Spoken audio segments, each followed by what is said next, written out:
The Record Show. Bro, my mind's going blank. This is insane. Don't laugh at me. Don't laugh at me. Don't laugh at me. I'm laughing at you. Okay. Welcome to the Off the Record Show, where me and my friend, aka Jalen, will be your hosts through this entire podcast show, whatever the fuck you want to call it. So we will introduce Started beatboxing. we will introduce ourselves. Yabba-dabba-dooba.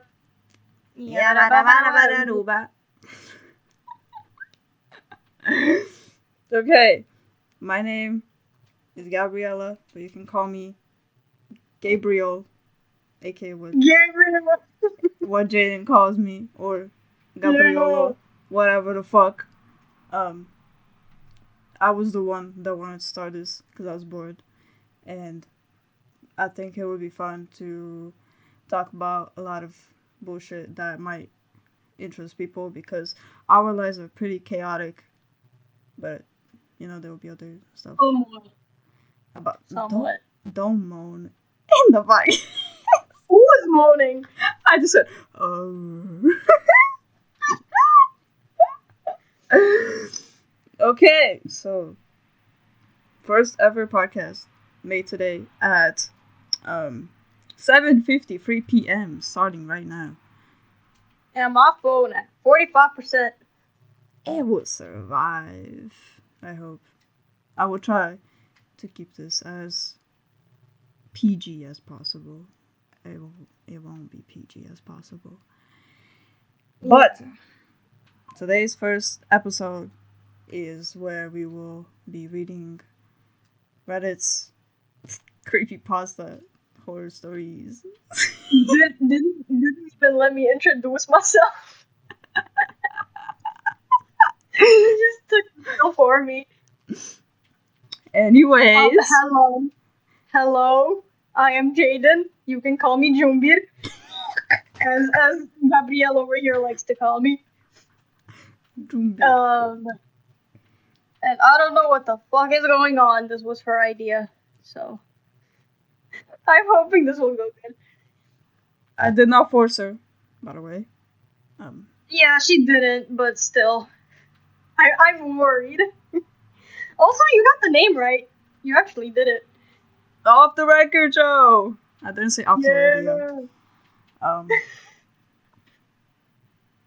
Yay. Also, I'm literally in the middle of still working on the fucking thing. I'm literally drawing as we speak.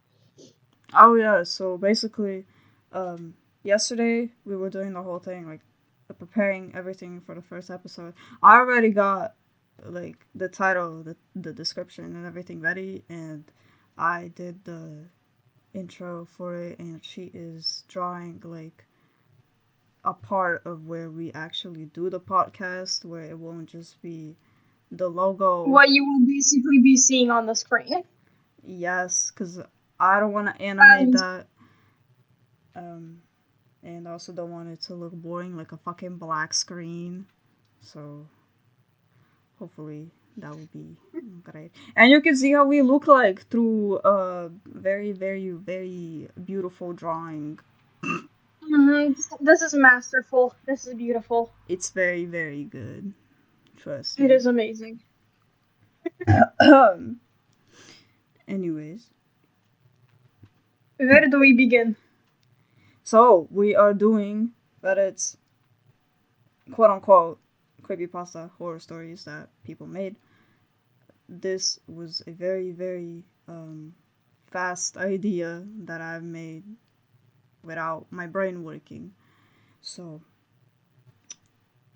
do I read the long one first? The very, very sus one? Yeah, I think we should do the long ones first. Oh my goodness. Okay. Good luck. So, I will keep the screenshots for people that are watching on YouTube, so y'all can look at it and read it for yourself if you don't want to listen, because I know fucking people do that.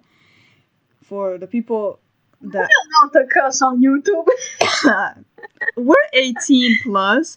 Oh, Jaden's birthday was 2 days ago. Happy birthday! It's 9/11. Okay, we're not doing that. It quite literally is. Yeah, that's the worst part. We're recording this on 9/11. Yeah, now you're wishing me a happy birthday, you fucking bastard. Excuse me, I texted you on your birthday.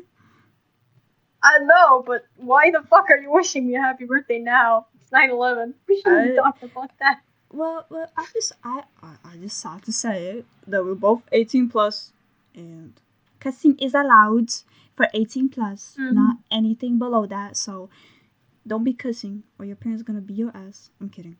You can cuss. I don't care really. Anyways, Please don't let your parents. as I was saying, the screenshots of the stories will be on YouTube, so you can read it for yourself. And the ones, if I do post this on Spotify, y'all will not be able to see it because y'all fucking suck using Spotify. I mean, come on. Sorry. I'm sorry, but it's true. So, I'm starting off first with, first of all, disclaimer. It is not safe for work, so I would... Whatever Jaden said.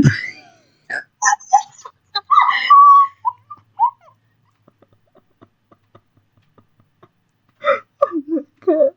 Okay. Before we start, actually, I want to say that I was a pretty big fan of creepypastas back in the day. Like, that shit was in my head 24/7. Like, the whole fucking Jeff the I was Killer. not, but I did like the characters. I like the character designs. Well, I didn't like it a lot after because of a singular person that Jaden might know. She Go ahead. completely ruined creepypastas for me and stuff like that. I think we both know who it is. I might. Don't know if I want to say her name or not. I mean, it's not like she's gonna fucking watch this anyway. But y'all will know her from a Disney Disney character called Snow White. Oh no. Okay, we're not talking about that anymore. But I before all of that, I was into all of that shit. I mean, I was scared, and I thought Jeff the Killer was actually fucking real. He was gonna come and fucking eat my toes or something. I don't know. But yeah, you would like that in like 2022. I would, low-key. Fucking Slenderman. I had a big crush on him. But anyways. Oh fuck no. Okay. No more fetishes. Get out. Okay. I'm starting with the first story. As I said, disclaimer, it is not safe for work. I will try to keep it as safe for work as I can if it's anything too graphic. So, I found all of this on r/creepypasta. I'm having technical difficulties. You're having technical difficulties? I got disconnected from the call again. Oh my god, this is not gonna be good. This is gonna be good. Anyways, I will try not to laugh or be, I don't know, disgusted or cringe. I hope I don't. Well, you know, the first sentence is already making me want to die, but not. Okay, I'll start. So, the story is the story is called "I Talk to God. I Never Want to Speak to Him Again." First of all, I just started reading the Bible after so many years. And this just caught my eye for some reason, just because it said not safe for work. So I was a little confused. Yeah, that was God and not safe for work in the same title. This would be the longest story of this. So prepare everything that you want. I don't know, snacks. I don't know what the fuck you eat or drink. I don't know. If you're a healthy queen, you will get water and some pickles. That's not a good. Or starve. Or starve, you know? Or maybe watching this on the toilet. I don't know. Anyways. So, Fuck yeah, that's my game. the story goes. About a year ago, I tried to kill myself 6 times. Great intro, by the way. I lost my girlfriend, Jules, in a car accident in my senior year of high school. I was the one who was driving. We were coming home late from a party. I was tired and a little bit drunk. I didn't even realize I had fallen asleep until we had hit the broad side of a brick building. I woke up with the airbag in my face. Okay. It hurt. My legs felt like they were twisted in 15 different directions. The steering wheel was embedded in my chest. I'm sorry.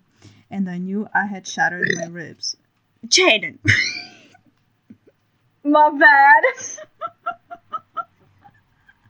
You're supposed to be scared. That was a scared burp. Okay, yeah. I could feel them poking out of the skin like sharp sticks. I felt the glass from the windows hanging from my cheeks by flaps of skin. Blood leaked from everywhere with each heartbeat. Okay, we're already starting with gruesome, but okay. But I didn't It's a know. creepypasta. Yeah, I didn't know it was gonna start this fast. I was gonna be like shapes and colors, and then okay. But I didn't know true pain until I saw my girlfriend's head bashed in against the dashboard. Fuck, she turned into a pancake. Oh. The paramedics said the first thing they heard when they arrived was someone yelling. They found me staring at her body, screaming so hard that I burst the blood vessels in my lungs. Okay.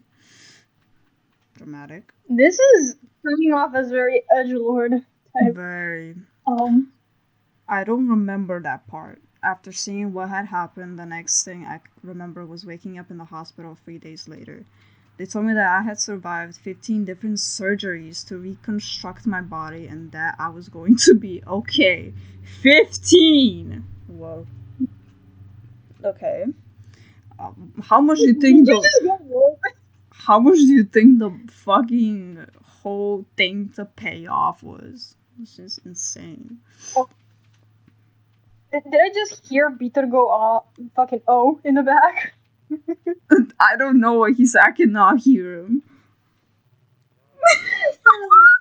I heard something. I don't know. I was very shocked. Maybe this guy is coming for me. I don't know. Okay. In return, I asked where Jules was.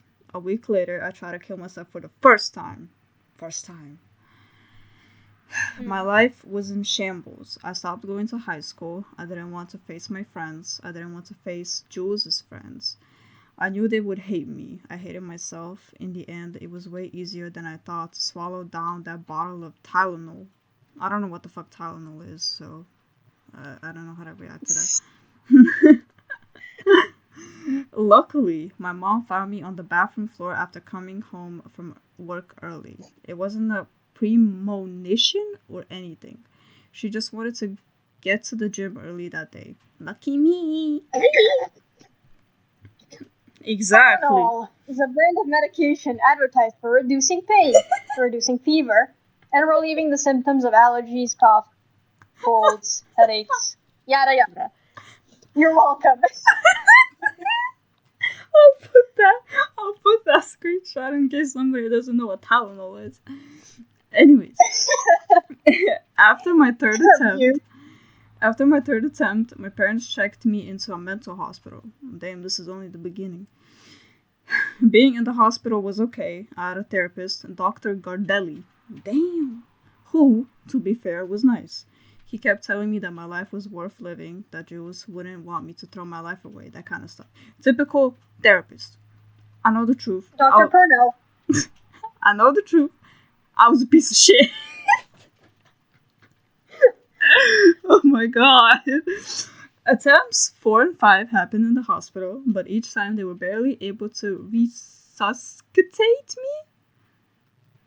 What is resuscitate? Resuscitate. Thank you. I think. I don't know. You're welcome. Lucky them. How are you older than me? Relax, relax. How? I figured that with 2 failed suicides under my belt, they weren't going to let me have a moment's peace until I actually pretended to get better. So I started to get to know the people around me. There was Pete, who believed he was the reincarnation of Jesus. Honestly, not a Huh? bad dude. This is wild. Incarnation of Jesus. This Not a is bad wild. dude. They let him speak He sometimes chill. We on homies. they let him speak sometimes on Sunday. His sermons were always interested to listen to, even if he would go off on crazy tangents that no one but him would understand. Okay. Hmm. We got Jesus in the building. Hell yeah. There was Silent Dale. Silent Hill? Sorry. He didn't speak, but he would smile if you slipped him an extra pudding at meal times. We love Silent Dale. Hell yeah. I never learned what he was in for, but they let him go only a month into my stay. Then there was Steven. Let's see what Steven does. Steven! First one. Steven was odd. More correctly, Steven was odd because he didn't seem odd. What the fuck? That's what I just said. He better be the worst one. With characters like Pete and Dale, Steven stuck out like a sore thumb. He was charismatic, always chatting with someone. He was also Care masked? did I read it like that? Fantastic. Did I read it like that? Gabriel. Oh no. Oh no. What the fuck Keep is reading. he was also coherent and and Just didn't give me the word. Give me the word. Spell it out. Coherent.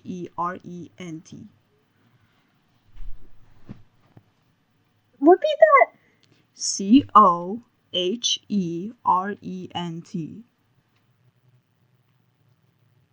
Oh, coherent. Uh, coherent. Guys, I did not learn big words in English, okay? Let me be. How are you older than me? I just didn't learn big words. I don't need big words. Yes. Just keep reading. He was also coherent and didn't really seem to be Yeah. taking any kind of meds. And he was kind. Didn't you say he was odd? Okay. Yeah. He always The made a fuck? point to sit next to me at meal times and we'll talk about everything and anything. Well, everything except why I was trying to kill myself, but that was a given. No one talked about that kind of stuff with other inpatients. Okay. Okay, now it says Steven was the only normal guy here. Which, okay. What the fuck? There's, they put like projects and shit. I might put that if, They're very inconsistent with the story so far. Steven was the one normal guy there. So when I thought the coast was clear and I tried to kill myself again, I guess it made sense he was the only one who seemed to care. He visited me in the hospital. I tried to hang myself with a bedsheet, but I hadn't gotten a big enough drop. Fuck. They had me on morphine for the pain. When he arrived, his easygoing face looked more concerned than I had ever seen it. It kind of freaked me out. We got to talking, and before I knew it, I was telling him everything. I told him about Jules, about why I wanted to die. I started crying the first time I had cried since Jules' funeral. I lamented? Lamented? Keep reading. Keep reading. Is it lamented? Just keep reading. It's fine. How do you say it? We are Serbian. We are Serbian, by the way. This is why we are struggling. Yeah, I don't. Okay. Um, about how God or the universe or whatever wouldn't let me die. I just wanted it to end. I wanted to pay for what I did. Why couldn't I do that one thing right? I don't know. Man, maybe they don't want you. After sobbing for a while, I remember Steven looking at me funny. It wasn't a look of pity like I was used to from Gardelli. It was something deeper, like he was making his mind up about something. Bro. Okay. I got out of the medical ward 2 days later. That night, Steven came to my room. He asked me a simple question. Do you want to talk to God? I had figured it was only a matter of time before Steven exhibited his crazy. I considered calling a nurse, but Steven was so calm. He didn't seem like he was going to flip out or declare that he was God. Wasn't it the other guy? That was God? No, that was Jesus. That was Jesus. My bad. That was Jesus, yeah. My bad. That was JC himself. My homie JC. JC. It seemed an earnest question, the kind you would hear from a close family member if they wanted to help you.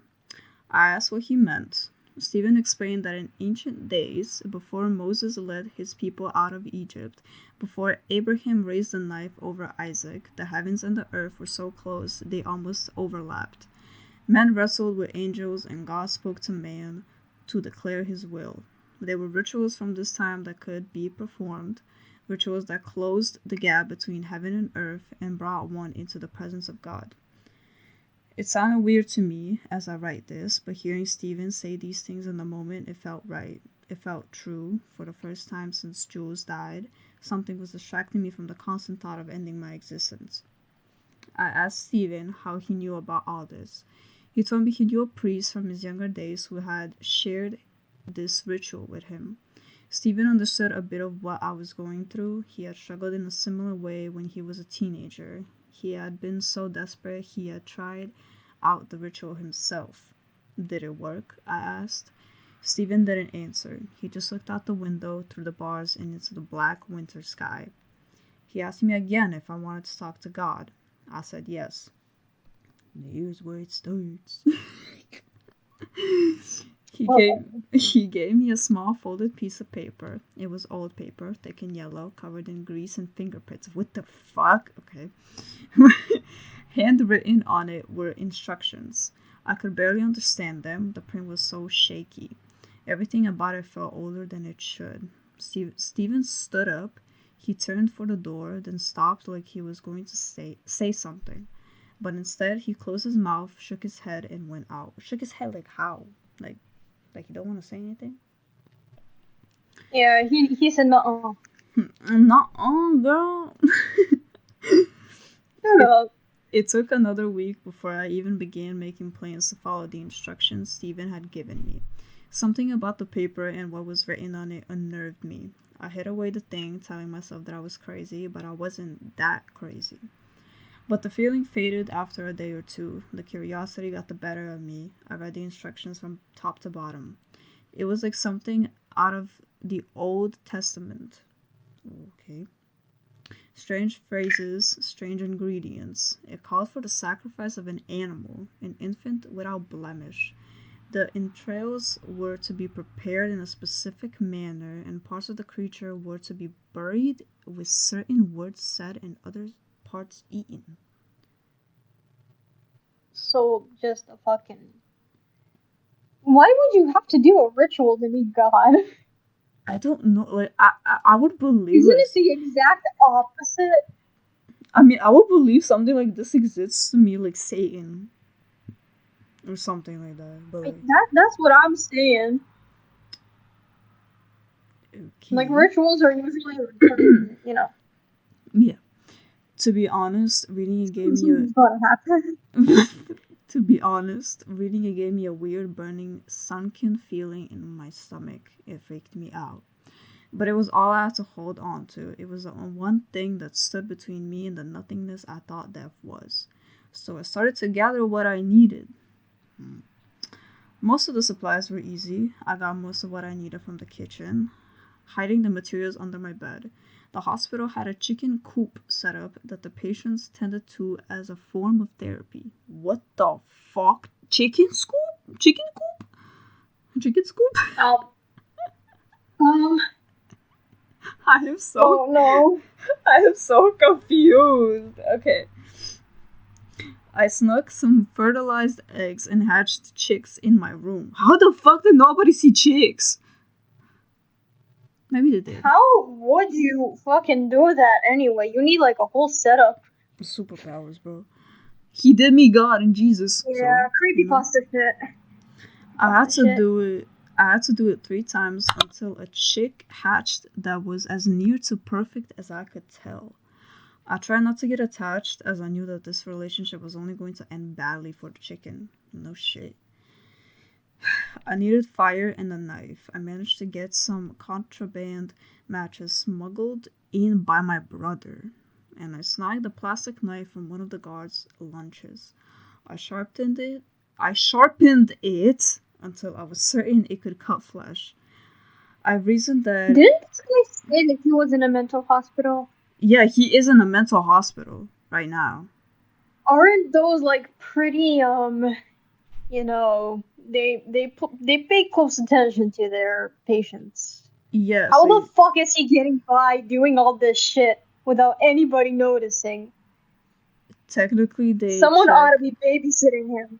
Yeah, like they check beds in rooms every time. Like they flip the whole room upside down, and somebody has to be with him in the mental hospital all the time, like a fucking kindergarten teacher, as I should say. Anyways, They're not getting paid enough for this shit, I'm guessing, because they're not paying any fucking mind to their patient. To their to their patients. I tweaked out. I reasoned that if this ritual thing didn't end up panning out, I could always use it to slip my wrists little glimmers of hope. Little sunshine. Wow, Edgelord. Lord. I waited until the moon was in the proper phase, then knelt at the side of my bed in front of my do it yourself ritual. Fucking 5 minute craft bullshit. You know what? I got to work. It was hard to kill the chick. It took a few tries, but eventually it lay still and bleeding on my bedspread.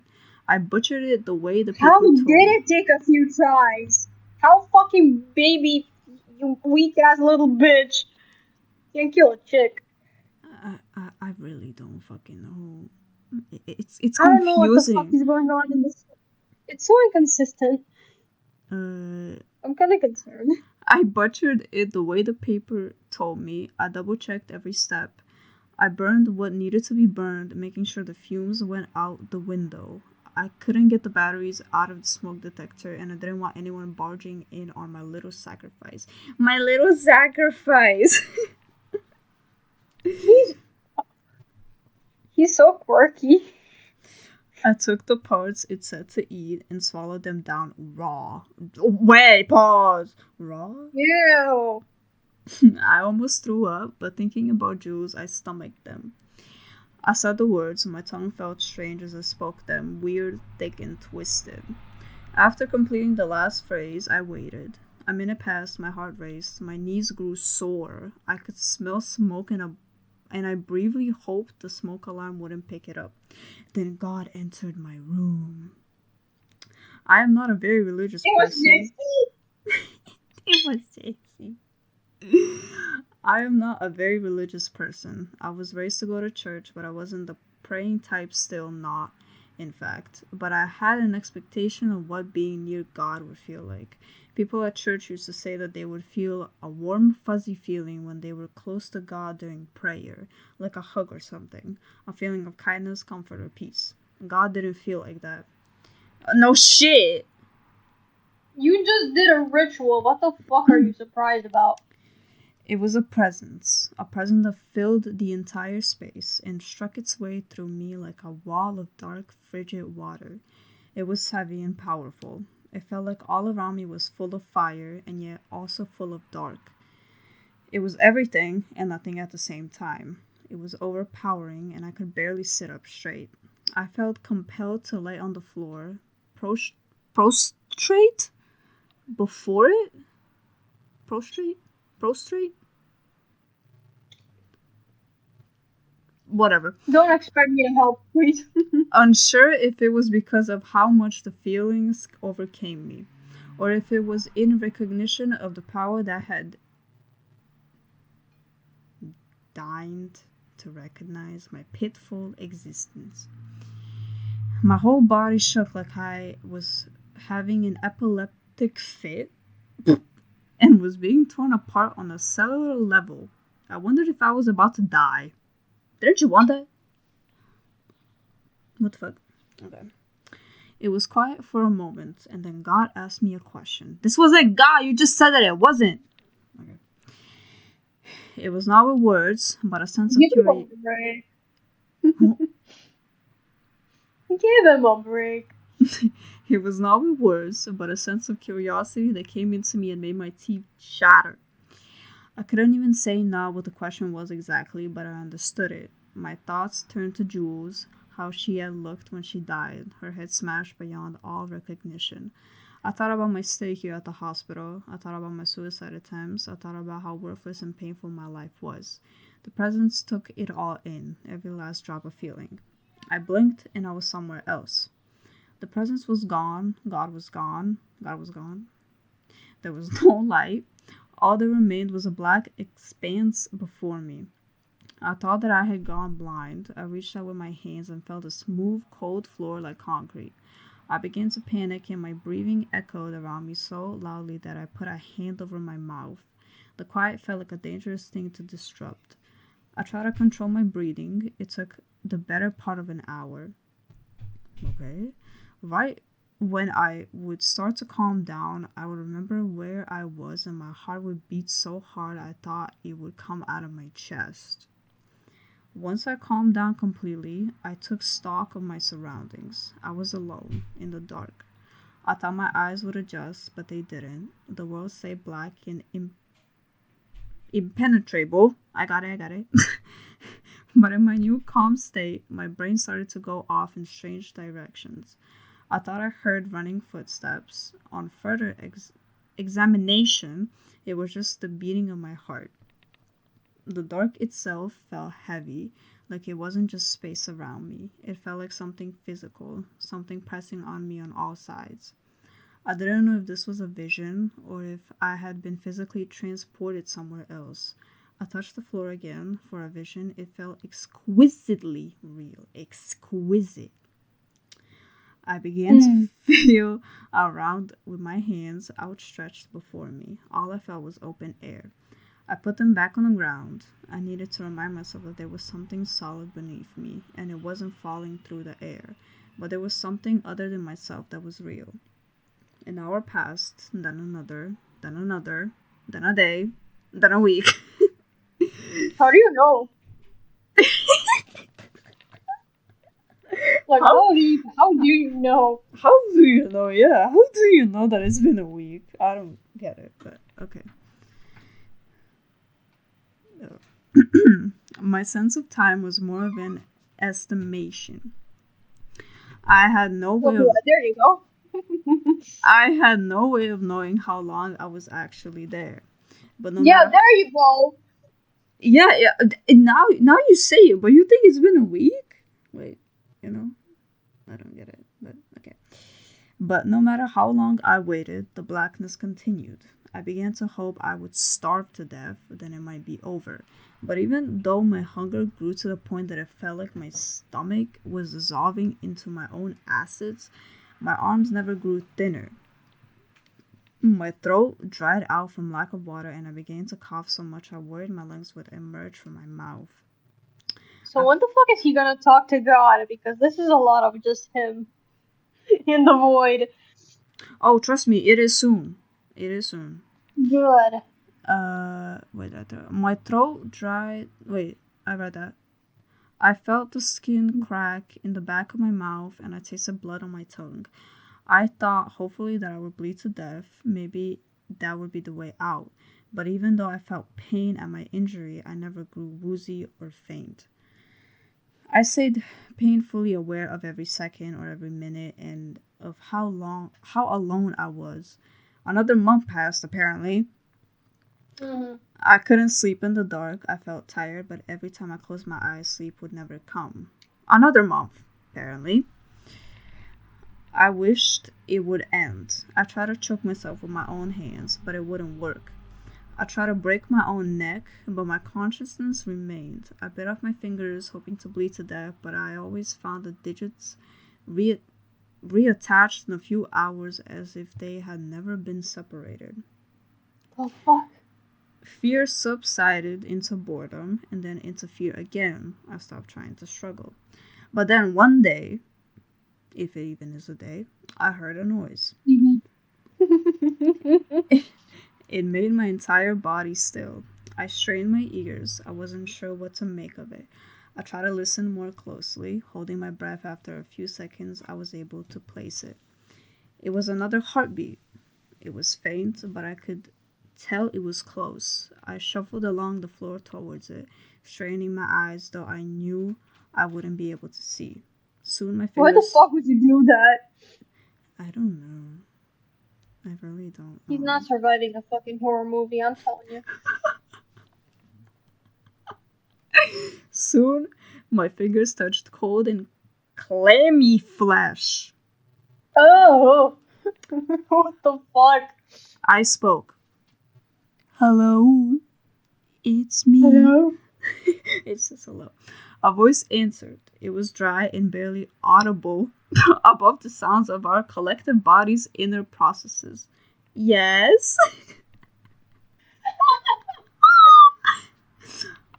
I This is supposed to be scary, come on. okay. I almost cried. I hadn't realized how much I had missed hearing the voice of another human being. I asked who they were. The voice took a moment to respond. I'm not sure anymore. I asked what they were doing here. Waiting, they said. Waiting for what? The voice didn't answer. Waiting for what? I suddenly felt cold, wet flesh touch my hands, trembling fingers scraping at my shirt and arms. I pulled away instinctively. You're real, the voice was almost in- incredulous. Fucking hell. What are these words? How long have you been down here? Years. I felt my stomach sink. Years? I think. I think. Oh my god. We sat in silence for a long time. I didn't want to believe that this could continue on for years. Maybe I was dead. It certainly felt like it. It had been months since I had completed the ritual in my small mental hospital bedroom. Was this my punishment? It's always dark here. The voice made me jump. I had forgotten it was there.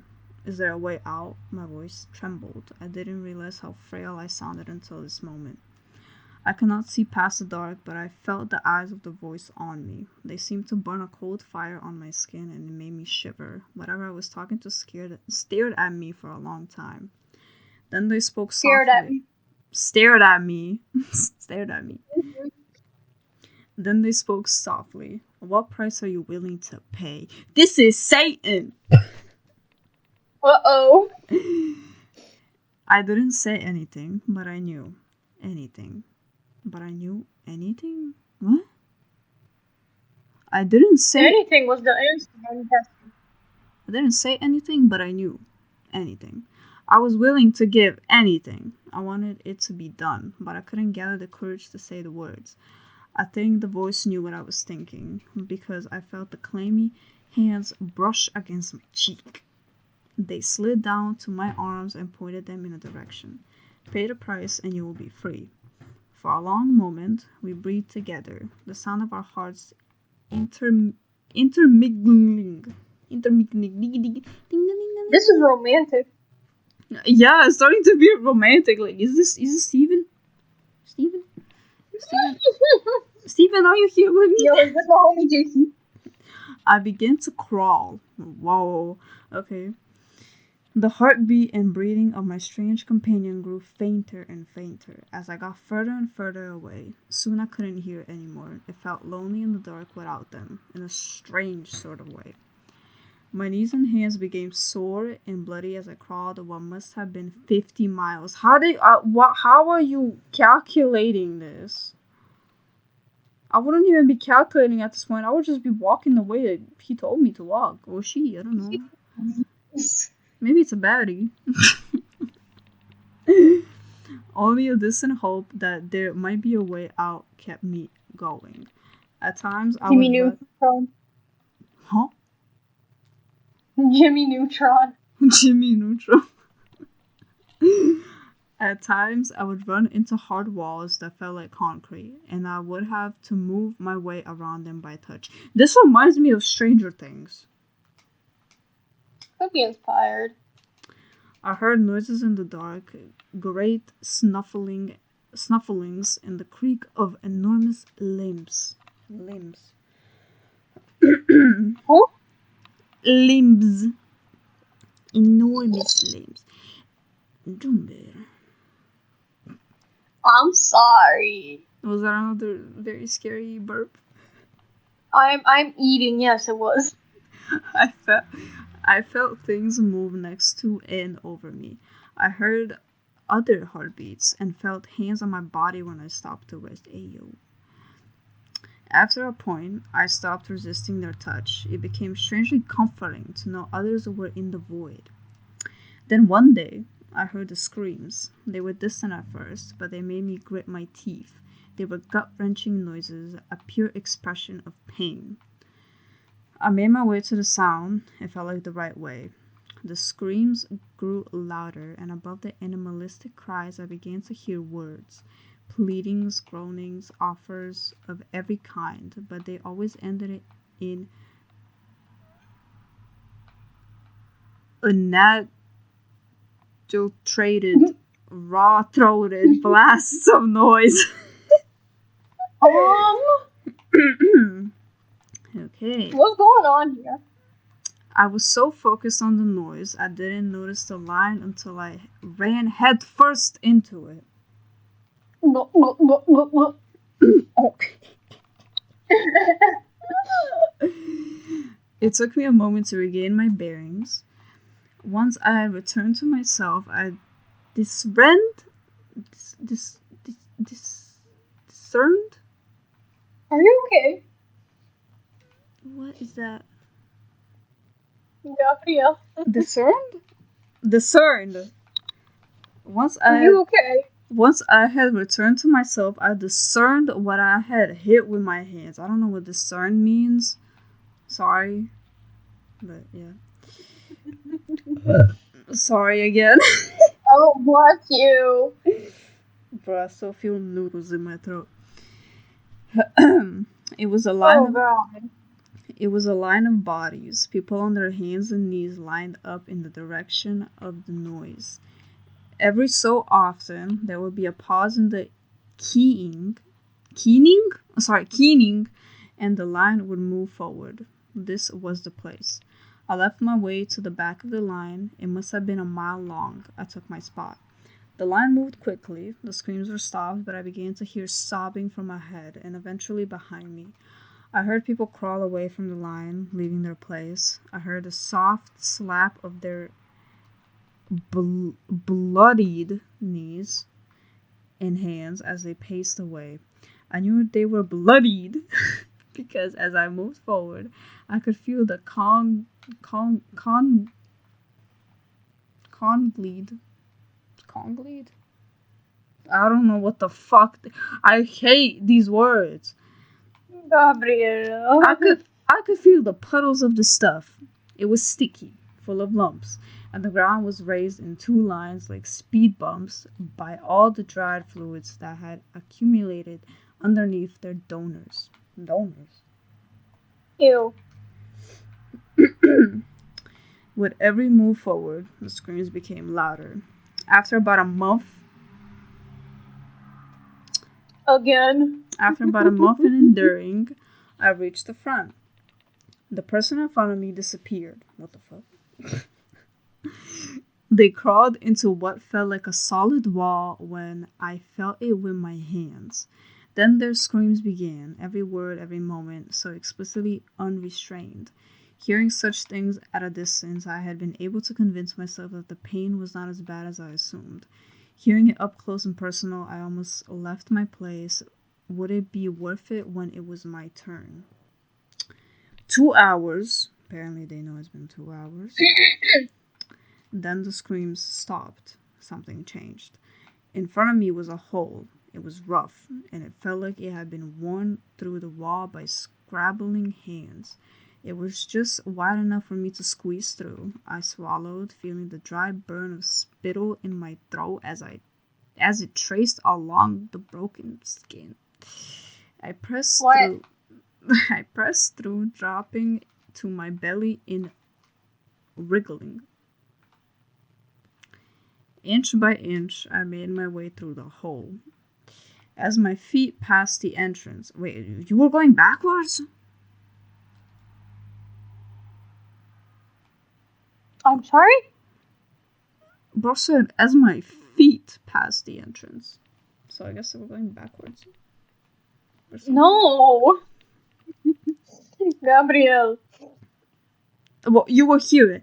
As my feet passed the entrance, there was a moment of silence. I couldn't hear the noise of those who waited behind me in line. Bleeding rage. Yeah, Gabriel, when you crawl somewhere, you go head first and then your legs have to come with you. They will not leave you. Yeah, but then it said, then I felt my hands. That's what confused me. Anyway. Then he felt... What?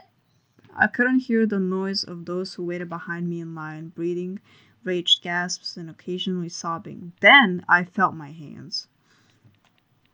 They grabbed my wrists, my ankles. They were rough, as if they were covered in calluses and strange bony protrusions.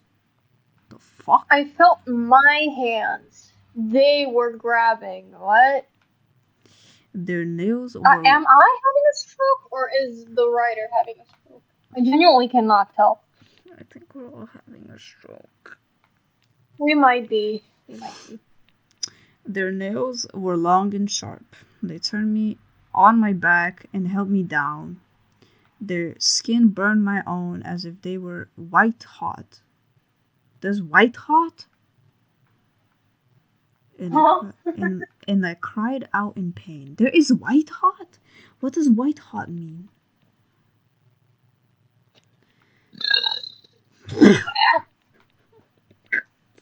Not bad. Will you pay the price? The voice startled me. It was not the voice of a human. It felt waster, whatever the fuck. Like the presence. Oh my god. This is annoying the shit out of me. I get you. Like the presence I had felt years ago, kneeling in my hospital ward. The hands continued to burn, and I cried out again. Will you pay? The voice asked more insistently. I screamed yes. The hands did not release me. Instead, I felt new ones upon my skin. They touched me tenderly, at first. Uh-oh. Tracing over my body, feeling the joints, the sensitive parts, all over my body until it seemed they had a proper picture. Then they began to... sensitive parts. Then they began to tear at me. Tear. Sorry. I cannot see this. It started with my clothes. They roughly tore off any semblance. This is porn. They roughly tore off any semblance of clothing until I was naked. I shivered. The dark... This is porn. I shivered. The dark was cold, and I couldn't stop the whimpers that escaped at my vulnerability. You can do this. Then their nails, oh my god, then their nails found my skin and they began to rip. I felt great stinging sheets pulled away from my arms and legs like cloth, blood dripping as they held them over me, and me screaming as I had never screamed before. Once my skin was gone, they started on my muscles, each individual fiber, pulled with expert precision. My organs extracted, throbbing from my torso, then bursting like small explosions. I can't say this, but his genital area erected, then broken off like a carrot. No, Think quite literally. This is why is he I don't know, but I know that I am almost at the end. is this pleasurable for this dude? I don't. Fingers I'm plunged genuinely concerned. Fingers plunged into my skull to remove my eyes like grapes from a bowl. That is okay. My tongue was grasped like a handle and torn, still wriggling from my throat. My cries were cut off when my lungs were pulled out of my chest. Still, I felt it all, every last moment. Right until my very bones were removed from where I lay and shattered into dust. And for a moment I was nothing, and in that nothingness I remained awake. I blinked and was back in my hospital room. I took in great breaths of air. I had forgotten what my room looked like.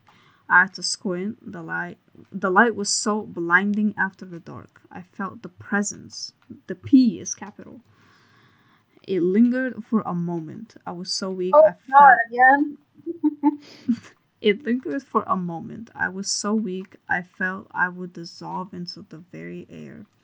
From the presence, P capital again, I felt a sense of finality.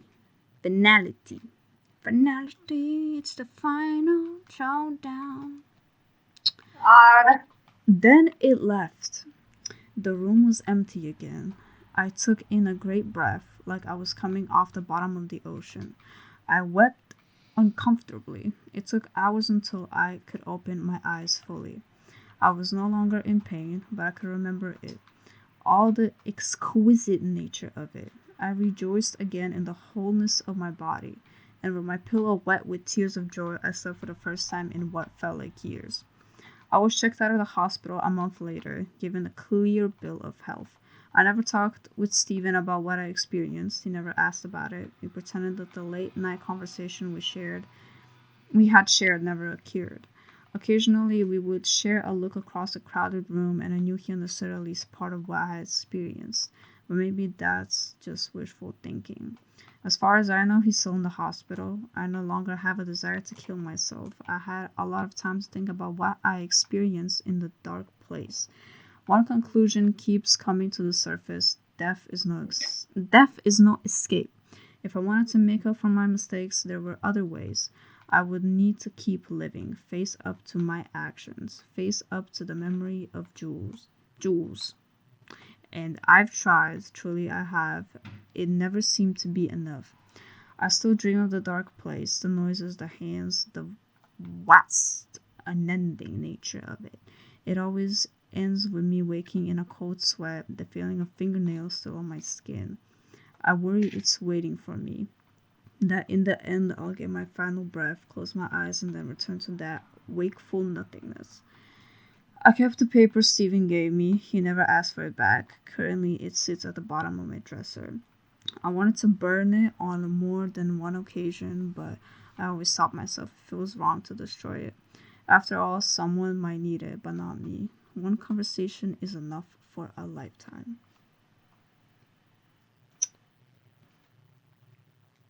I don't know what the fuck I just read. Yeah, I don't know what the fuck I just heard. Like, I. That- We basically got lied to. What the fuck do you mean, I God? talked to God. I never want to speak to him again. He never actually talked to God. He exchanged like two fucking words. You know? Who knows if that was even God? And why did we get no Jesus? Where is Jesus? We got JC himself, my homie. Mi Yeah, but hombre. he was only said like once, like, yo, there is somebody that thinks they're Jesus. You know? Mi amigo. Anyways, how much Yeah, we but this how was basically just it just came off as shock content. it was just like a lot of things happening once and like nothing It was happening. gore. It was literally just gore. Like it wasn't like, I mean, I guess you can say that it was not safe for work, but I didn't have to like, it wasn't that bad. as I thought it would be. Because it said, like, God, and I'd be like, oh, it's about to be something, like, very fucked up. And we don't even know, like, when did he wake up? Was he in a coma? How long was he in a coma for? Was it one night? I don't. I just don't know. It's fucking weird. Ugh. How many You wanted to stars? ask what I'm rating it out of 10 or something? Out of 5. Out of 5. Okay. I rated 1 JC out of 5. Mi hombre. 1 JC out of 5. Okay. I'll give it. But I have no rating for this. I don't either. I just said that because. We will give it 1 star because it was made, and it was very long for its making. But I was very confused. It was so fucking long, and I felt like I was having a stroke throughout the whole thing. and that one story took me an hour. I could not keep track of what was going on. It was just like fucking. Okay. I don't know how I'm gonna read this next one because Jesus fucking Christ. You're doing the long one? Yeah, I want to get the long ones out of the way first. This one might be like, I don't know, some stalker ass thingies. I don't know. Okay, do I get started? Yes, you can get started on your spooky, scary story. Okay, let's go. So, this story is called I Want You, and it was written by _darklights. I didn't even read it. Just shut up. Okay. My close friend Austin passed away a few weeks ago. I found him at my place, or rather at our place. Austin and I were college friends.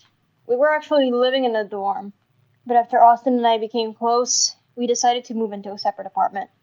We were into this apartment. It wasn't big, but it was enough for the two of us. We easily managed most things by sharing the work, ironing, cooking, grocery shopping. That day, it was my turn to go to the market. I went out for shopping around 7 p.m. Not long after, about an hour and a half later, when I returned home, I saw a scene that will be etched into my memory for the rest of my life. Austin was in the living room. The living room was in shambles. Everything was broken and scattered. The full-length mirror was shattered. Austin was laying in the broken glass. His eyes were open, his hands and arms covered in cuts, blood flowing from his throat, forming a small pool on the side. And strangest of all, there was a bloody mask next to him. It was a baby's face, with protruding cheeks and forehead, exaggerated eyelashes, and a grin covering half of the face. This kind of reminds me of fucking Dear David. Yeah, a little. Does it have a dent in his head or something too? Like, yeah. I was actually scared of him for some reason. Yeah, I was too. Like, it was freaky. Adam did a good job with that. He's still writing horror stories, you know? Oh, that's cool. He's still writing them. I actually noticed the mask after the police and ambulance arrived at the scene.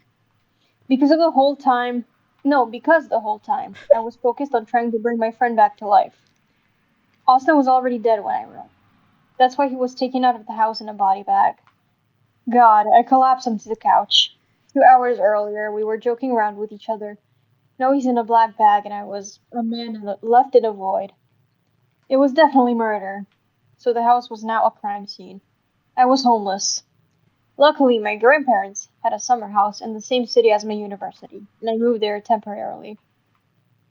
When my parents heard about what happened, they were very worried about me. I wanted to continue going to school, but my mom insisted that I see a psychologist and even made an appointment for me. I didn't say much during the first few sessions because I didn't think it would help.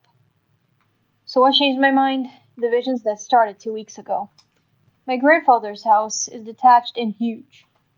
Also, I haven't uncovered most of the items, so it can be scary at night.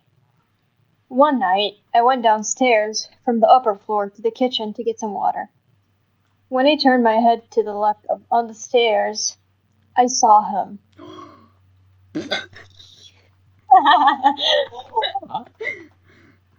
I saw him. He was about my height, a rather overweight man, wearing Oh a no. bloody butcher's apron. Uh-oh. Is this a His game? chin was visible. His chin was visible under the mask, badass. His And Gina. yes, and yes, it was that mask. The Max. JC! The mask next to Austin. I climbed a few steps up the stairs and hid. I thought about calling the police. Then, when I turned my head to look again, he was gone. Oh my god. And when I turned around, Oh my he goodness. was gone. Still, I called the police to come check my house, but they found no one. And I'm sure they thought I was crazy as they left. The thing is, at that moment, I felt that way too. When I told the psychologist about it, he said I was having delusions. Wow, okay. The human brain can see hallucinations after such traumatic events. How are you just gonna say that after like barely any evidence? Yeah. Like, how? What kind of a psychologist are you? I'm not a trained one. Yeah, but it kept going. My bad. Oh god. Sometimes it would walk past me while I was having breakfast in the kitchen. What? I would freeze in shock. Then I would get up to check, and he wasn't there. Basically, he's seeing them again, just fucking like midday, I'm guessing. Yeah, Schizophrenic. breakfast. He's seeing him in like midday, and he's still like the delusional one. So he just eating breakfast, sees him walking down, he's like, oh, never mind, I'm just gonna eat my breakfast. Like, what the fuck? Yeah, he's chill. He's chill. At first, it was so terrifying. It kept me awake all night. But over time, I convinced myself that it was just my imagination. At least I tried to. But it kept getting worse. There were moments when the killer, whom I had only seen wandering around, would stop and stare at me, sometimes following me. And believe me, no matter how much the soap stung my eyes, I Whoa, didn't whoa, whoa, even whoa. blink during the entire shower. Wait. You said would stop and stare at me, sometimes following me, Mhm. and then the voices started, and then Mhm. I think you skipped. Oh, did you skip? I don't think I skipped anything. There were moments when the killer, whom I had only seen wandering around, would stop and stare at me, sometimes following me. Following him with his eyes, most likely. I'm guessing. Apparently, I don't. What do you mean? What eyes? I mean, they have a mask, but like their eyes, like wouldn't you know what the eyes look like and be like, yo, I think I know this person. And what do I you mean mean, they were fat? Are you fat phobic? And do you have phobias of fat people? I'm the one. I'm the one who said fat ass, so that's my bad. Yeah, but like they were fat. Okay. I mean, that is kind of a important description when it comes to like fucking criminals and stuff. You basically need to go into detail for whatever you can. It's like every butcher ever. Like they're all just chubby. I mean, yeah, I guess the stereotypical fucking butcher type thing. But I just even like in this creepy pasta, it's like the fucking blinking in the shower, washing your face, and you're way too afraid to like have your eyes closed. You're just schizophrenic. That's what the psychologist said. Having delusions. Okay, where was I? Okay. sometimes following me. This started when I was in the shower. I heard a knock on my door. A few taps, then it stopped. And believe me, no matter how much the soap stung my eyes, I didn't even blink during the entire shower. It's all in your head, Caleb. Calm down. Oh, we know the name of the character. Cool. Caleb! Caleb, mi hombre. These aren't real. I kept trying to calm myself down like that. One night, I woke up with a sudden jolt. I was drenched in sweat because I was tied to the bed. What? Is this a sleep paralysis? Tied to the bed. It wasn't just an illusion. Even though I pulled on the ropes. Oh, he's actually tied to the bed. Never mind. No sleep paralysis. Okay. My arms and legs wouldn't move. I only noticed the man in the baby mask when he moved. He took a step towards me. Even if I screamed, my neighbor probably wouldn't hear me because the house was detached. This is why you live in the suburbs. This is why. With every second, he slowly approached me. I snuggled. Snuggled? Struggled. I snuggled. I just went back to sleep. I struggled and trembled more. He positioned himself right at my head. And unbelievably, he touched me. He touched you? He touched me! When his hand grabbed my chin, I froze. He was holding me tightly. He was turning my head from side to side. Then he lifted my head and leaned over me. He about to kiss you. This isn't a nightmare, I said to myself. This isn't a nightmare. I could smell the dry blood on the mask. He leaned close to my ear as if to whisper.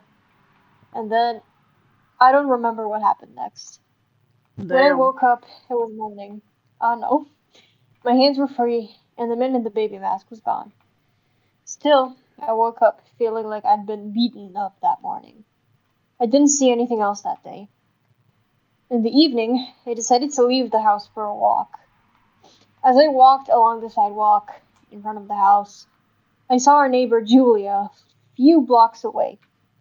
I remembered her from a few summers ago. I had met her when we visited my grandfather, and we hung out together. She greeted me. I greeted her back. She asked why I had come here. I told her what had happened to my friend without going into detail. While I was talking, she suggested we keep walking. I agreed, and we started touring the neighborhood together. I must admit, I hadn't had a normal conversation. I'm starting to have a stroke a little bit. I'm starting to have like fucking. The longer I read, I fucking start losing my mind.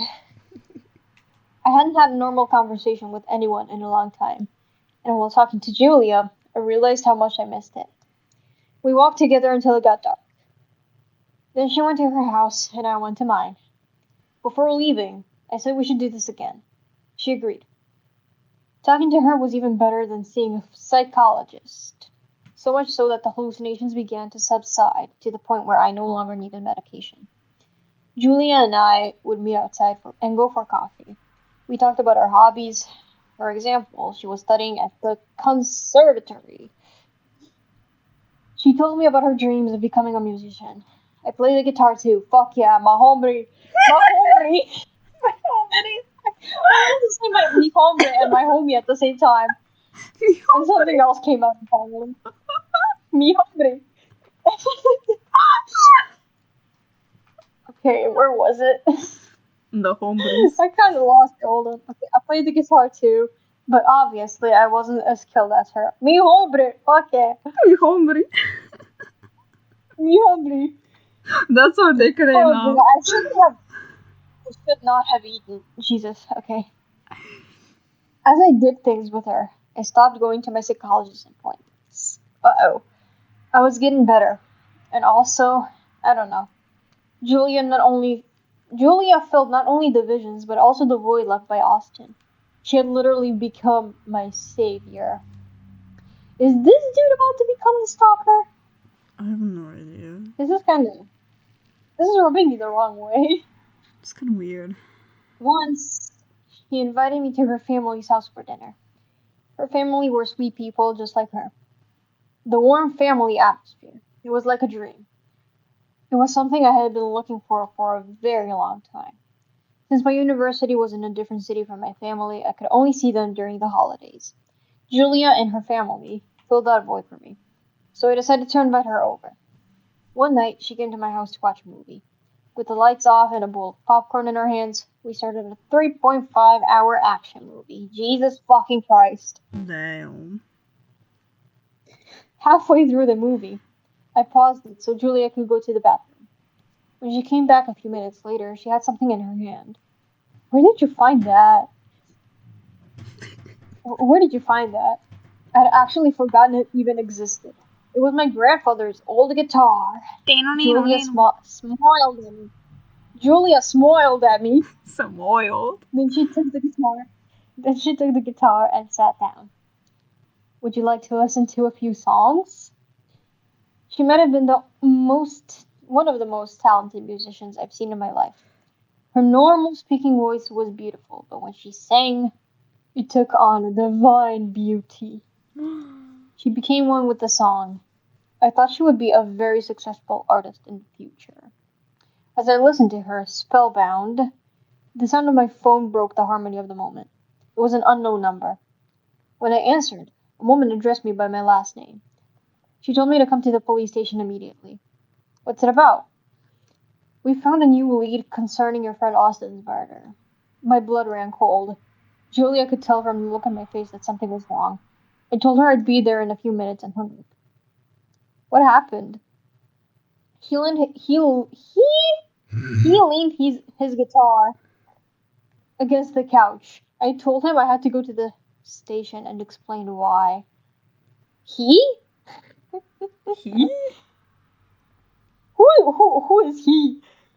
Yeah, who is We're he? talking about Julia. Who is he? Oh god. If you want to go home, I can drop you off. No problem. If it won't take long, I'll wait for you here. Besides, the only movie is halfway through. The offer sounded tempting. I told him I'd be home in an hour and at most and went outside. Does this person use she him pronouns or something? I I'm kind of don't know. confused. I'm kind of confused. Okay. How could I have known? When I got to the police station, a police officer greeted me.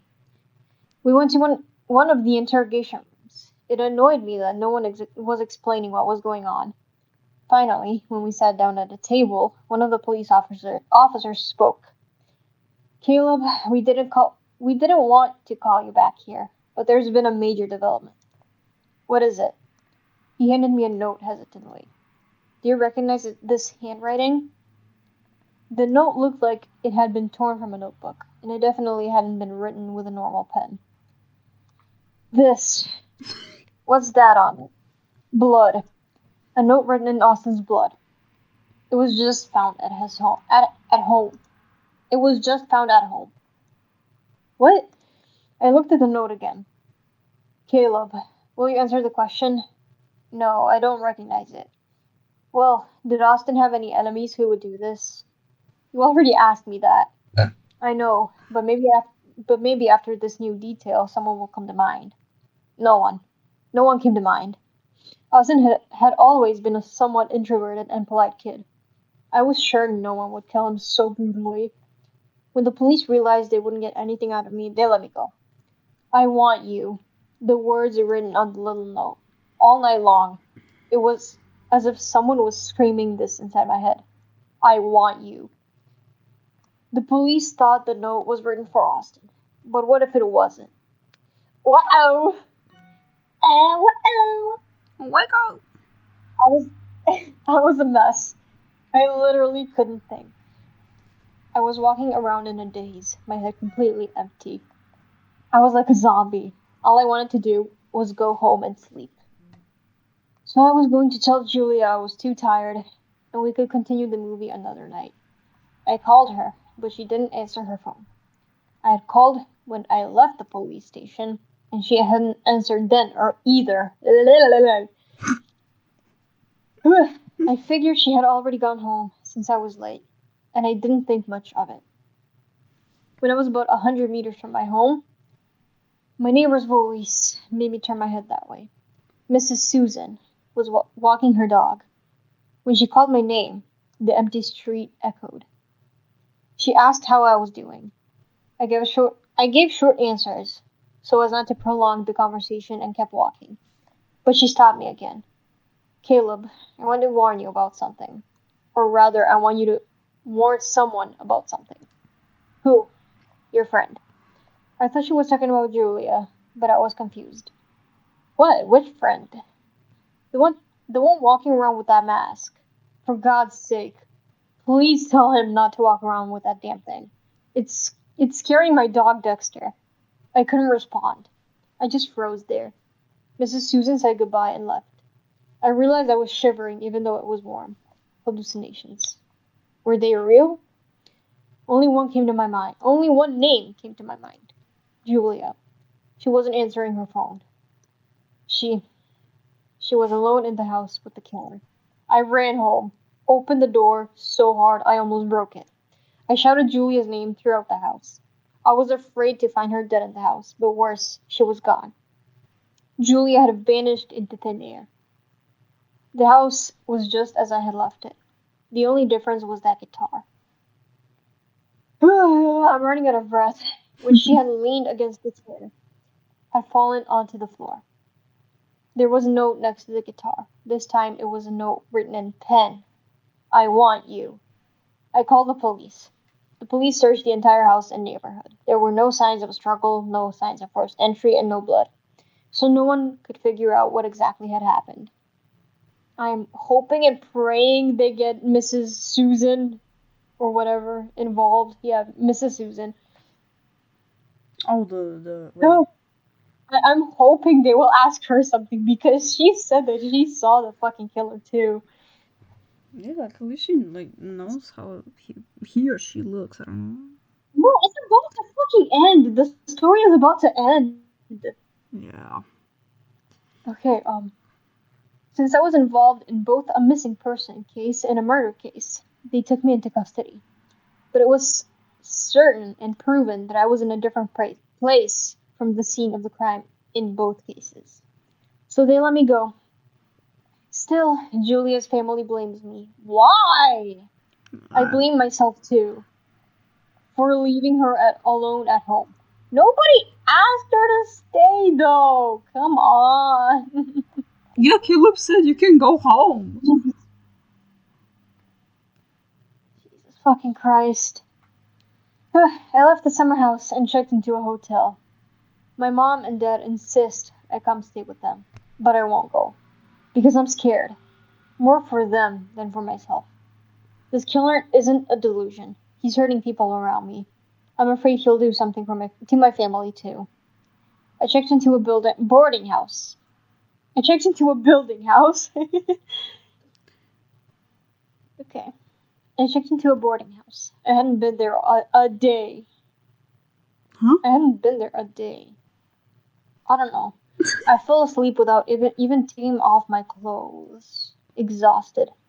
I woke up to the sound of the door at night. Someone was trying to force my door open at the cheap boarding house where I was staying.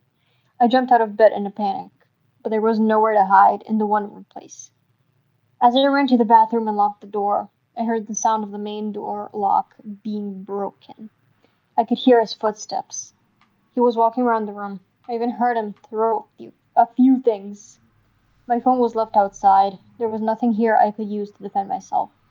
I was writhing helplessly inside the room. Then the footsteps stopped. There was no sound. Sound! What is going on with me? There was no sound for a long time. It was as if time had stopped. Until a piece of paper slid under the bathroom door. I was startled by the sound of friction. I stared in horror at the randomly torn piece of paper. It had a single sentence written on it, capital letters. I want you. And that's Woo! the end! Woo! My throat hurts! Okay, well, Yippee! it wasn't as bad as the first one. I mean, I had character to I it. mean, this was like. Yeah. I mean, I thought it was gonna be like worse than the other one because the other one was like so but I don't. long.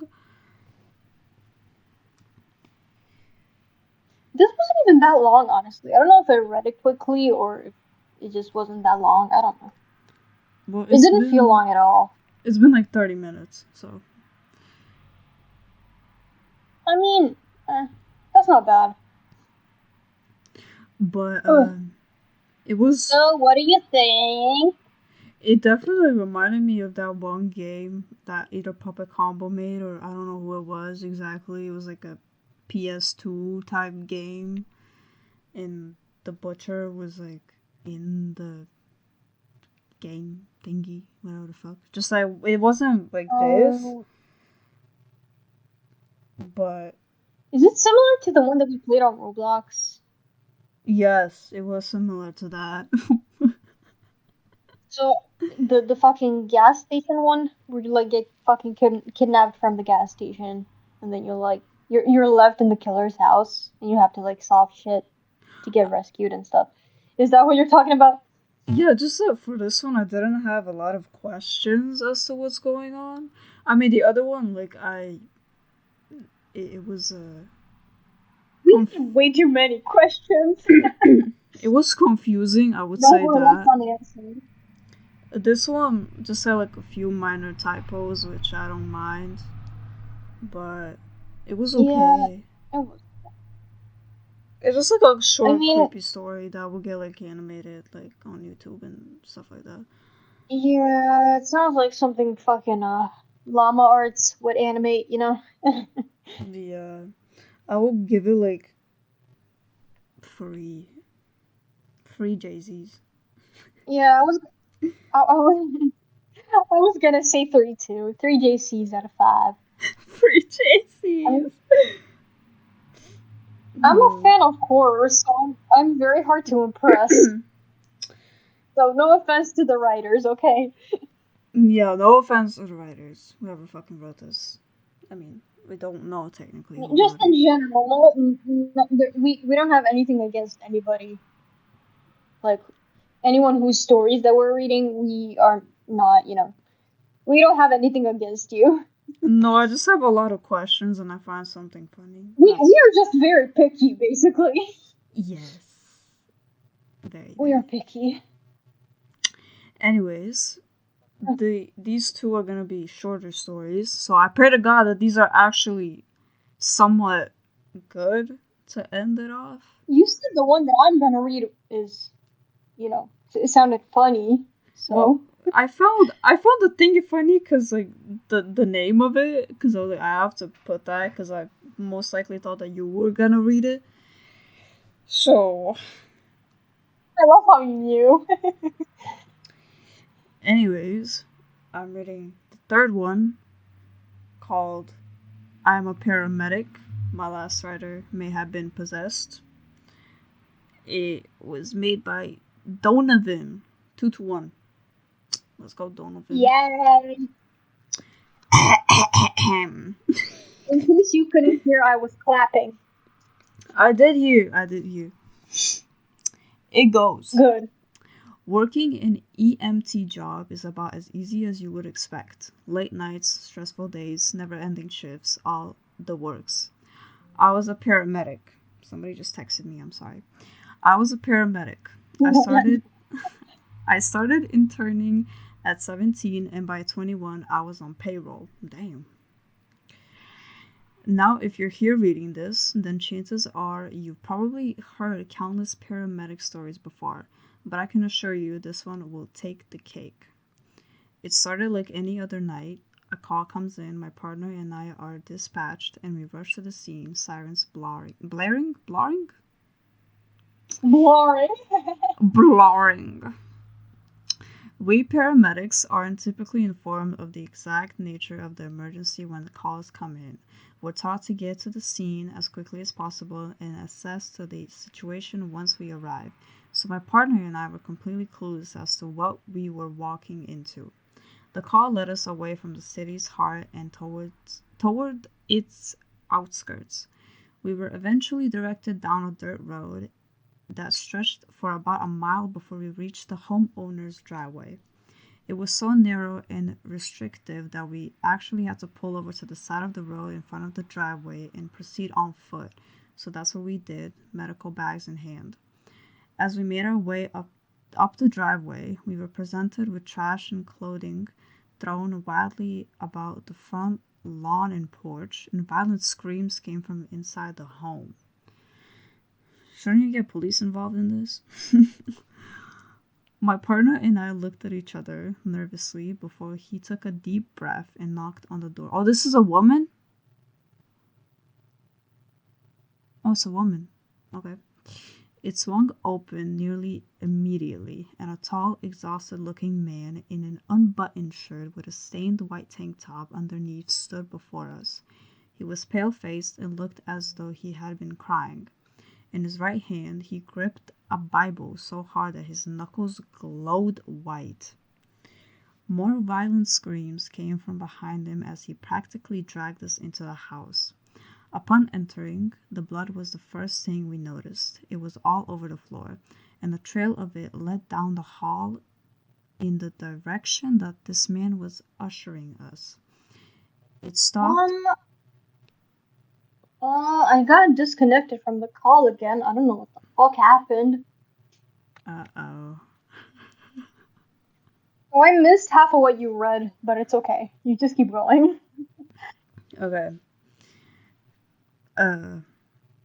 It stopped at a locked door. Beyond it, we heard more screaming. Animalistic grunts and growls that made my blood run cold through my veins. Along with the screaming, a faint sound of squelching could be heard. Huh? Squelching could be heard. Rhythmic. Bro, I hate this word so much. Rhythmically. How the fuck? Rhythmically. Oh, it's Rhythmically. It gives me a tongue twister. I don't like it. Rhythmically. Rhythmically. Yeah. Rhythmically.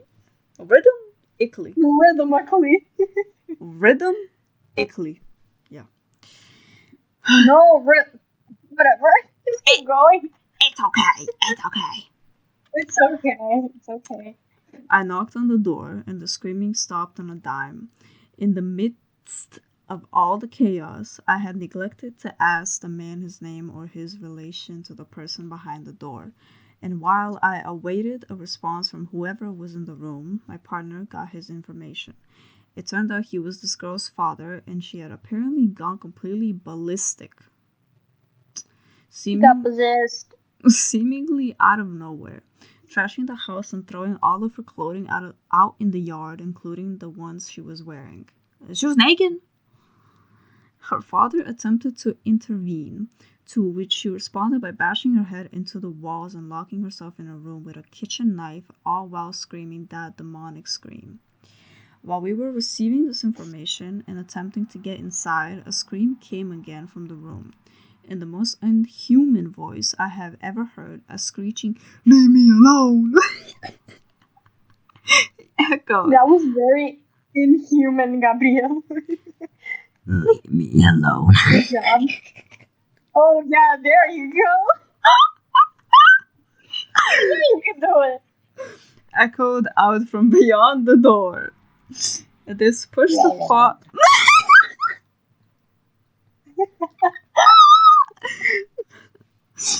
This pushed the father over the edge in the midst of its breakdown, and he began throwing himself It's breakdown? Of his breakdown. Yeah. Of its breakdown. The father is an it. And he began throwing himself full force against the bedroom door, kicking as hard as he could. He managed to break the door down before we could restrain him, and what I saw in the bedroom has haunted me for years. This girl lay on the bed. That's how it says. This girl lay on the bed, completely nude and expressionless. Stared. And stared. Oh my god, I said a starred. and,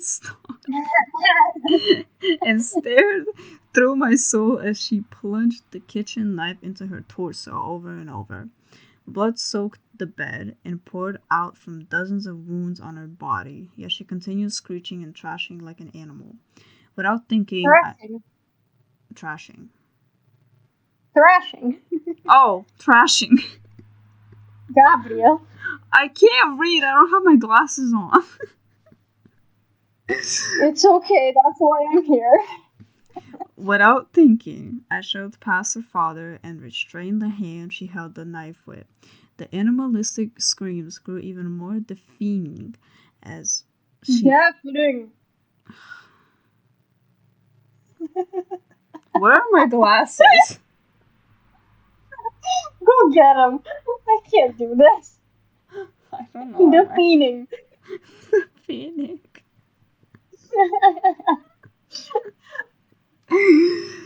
The animalistic screams grew even more deafening as she fought with more life than should have been in her to get me off of her. That confused me for a second. You did a good job. It took all of my strength to pry her fingers from the knife handle, and I tossed it to the far corner of the room as soon as I did. With her father wailing and the girl herself gnashing. Wailing and gnashing. I said gnashing. You said gnashing. It's gnashing. It's just a little, what the fuck is it called? What? Accent. Thinking. What? No. Gnashing her teeth. Do not ruin my podcast. Anyways. Uh-oh. Gnashing. Her teeth. Gnashing teeth and snarling. My partner and I restrained her and fought to get her to the ambulance. She stayed on 2 feet and resisted us with the force of a grown man, a stunning contrast to the strength of any other teenage girl. Reaching the back doors of the vehicle, I had to climb up into the patient compartment to retrieve the stretcher, and we strapped her down and started pushing her inside. As we did so, both of her arms shot to the right side of the entrance, and she dug her fingers in so hard that the middle and index fingernails on her left hand snapped off and oozed blood, prompting more screeching. Once we finally got her into the ambulance, her father hopped in the back with me, and we made our way back to the hospital. Looking her over, her wounds were absolutely detrimental. I don't like the picture. You have my confirmation. Keep going. I don't like the picture that I'm getting in my head. I don't either. Her insides.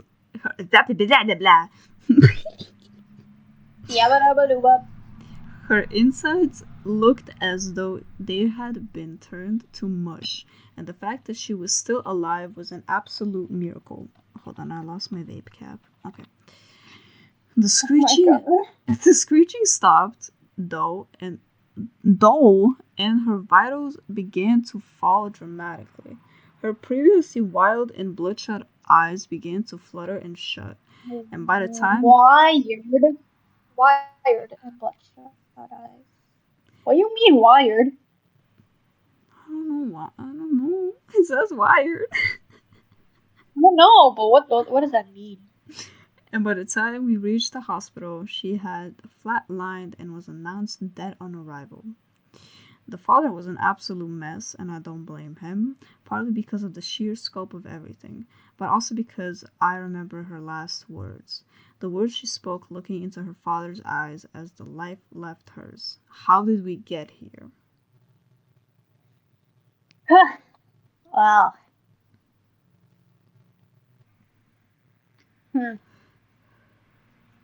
I like the ending.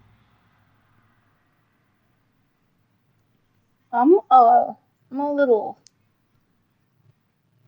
I'm guessing that she was possessed or something, considering, like, I don't know. Her father, like, had a Bible in his hands and she was, like, demonically screeching and stuff. So I'm guessing she was possessed. I'm not necessarily a fan of possession stories because uh, I don't know. I watched Emily Rose. You know, the possession of Emily Rose. I watched the fucking Exorcist. They were more funny to me than anything. I So I don't mean, know. I don't really know what to say. this is like the It was Conjuring. well written. It was well written, but I don't know. Just not my cup of tea. It's basically Conjuring off of Timo. Yes, I kinda. I don't know. It's not bad. Just that Yeah, it is. I don't have my glasses on, and it takes me a long time to read because everything's Ugh. blurry. For Shut up! You just can't. like, I had to zoom in to be able to read, and that's very Shut bad. up! You're just at a first grade reading level. Come on. Yeah, I just started middle school, guys. Hell yeah. I'm already top of the class. Never mind, I'm getting all What's one F's. plus one, Gabriel? What's one plus one? Easy four. Yeah. No, because the government is She gonna keeping make it to college. She the gonna make it to Harvard. I know, like the government is keeping the two hidden, so like you don't know, but I know that 1 plus 1 is actually 4. You know. Oh, Anyway, oh God. I would give this for a short story. It's I don't know if I would keep it like a 3 to a 4, maybe like 3.5. Mm, I don't know. Uh, I'll give you a 2.5 simply because, like I said, I'm not really a fan of these fucking types of stories. Hmm. We're keeping it a But it 3. was it was it was it was written really well. And for like a short story, it like you know Yeah, it it was told us what it had to tell us. yeah very fast written little short creepy story. It was okay. We got Aunt Marie now. Hmm. Miss Aunt Marie. Okay, I gotta mentally prepare myself for this because I don't know how this is gonna go. We love Aunt Marie. Hmm. Okay. So next story called "There's Something Wrong with Aunt Marie," and it was written by Lando Bandos. Lando I don't Bendos. know how you say that. Lando Lando. Bandos. Blendos. Lando Bandos. Fire, I'm not gonna lie. Fire. Fire username. Okay. I just got home after spending a week at my cousin's house, and I'm convinced that something is seriously wrong with my aunt. I told my parents about everything, hoping they'd understand how disturbing the whole experience was. They assured me they'd talk to her and figure out what's going on, but now she won't return their calls. It feels like they're not doing anything, and the truth is, the whole thing has left me deeply shaken. It all started when my mom told me I'd be staying with my cousin while she and my dad went on their anniversary trip. Something I wasn't exactly thrilled about. For one, they never took me on any of their trips. And for another, I didn't particularly like my cousin. His name was Austin. We got another Austin in the house. Let's fucking go. It's always Austin's, man. Yeah, it's always the Austins, man. I've been trying to say that for like 20 years. 20. I may only be 18, but still.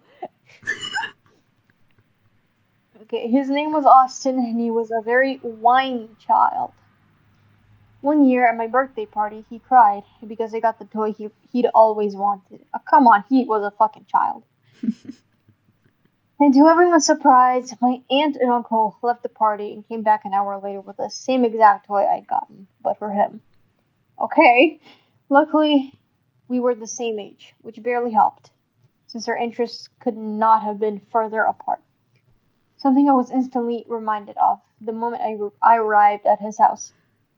My uncle greeted us at the door with my cousin, Austin, standing beside him. "Welcome in," he said cheerfully. "Okay, buddy, we'll see you in a week. Have fun," my mom called out as she gave me a quick hug. My dad chimed in with a forced grin. He's been so excited about this. Oh my Yeah, god. right. Austin led me to the guest room where I'd be staying, where I dropped my stuff off. Then he took me to his room. "Well, these are my wrestling toys," he said, motioning proudly to a pile of bulky plastic muscleman action figures. "I'm good," I said flatly, making it clear I'd outgrown that kind of stuff. Trying to change the subject, I asked, "Can we go explore the woods in your backyard?" I remembered how cool their property was. Dense trees, winding trails, and a large creek running through all of it. Austin's face changed. "No, Mom will be home soon," he said with a slight frown. "And?" I asked, raising an eyebrow. "Why does that matter?" He didn't answer right away. Instead, he looked down at the pile of toys, paused, then sat cross-legged on the floor. "She just won't like that," he muttered. For about an hour, we just sat there catching up. I could tell Austin wanted to tell me something. Soon, my aunt came through the door, loudly welcoming me into their home. The sight of her scared me. She had a lot of makeup on, much lighter than her natural skin tone, and she wore blue and green eyeshadow with a bright red lipstick, which wasn't exactly perfect. "Did you guys play with the Fireman?" she said as she rushed to the ground beside Austin, grabbing one of the toys and stringing him up by his arms. She bounced him up and down, moving toward me. Her face then froze in a goofy grin as she held an uncomfortable pose. I froze, and just as I was about to say something, she did instead. "Dinner!" she barked as she tossed the toy aside, then ran out of the room in a scurry, my uncle hanging his head low as he followed. I'm guessing everybody knows that she's weird. Apparently.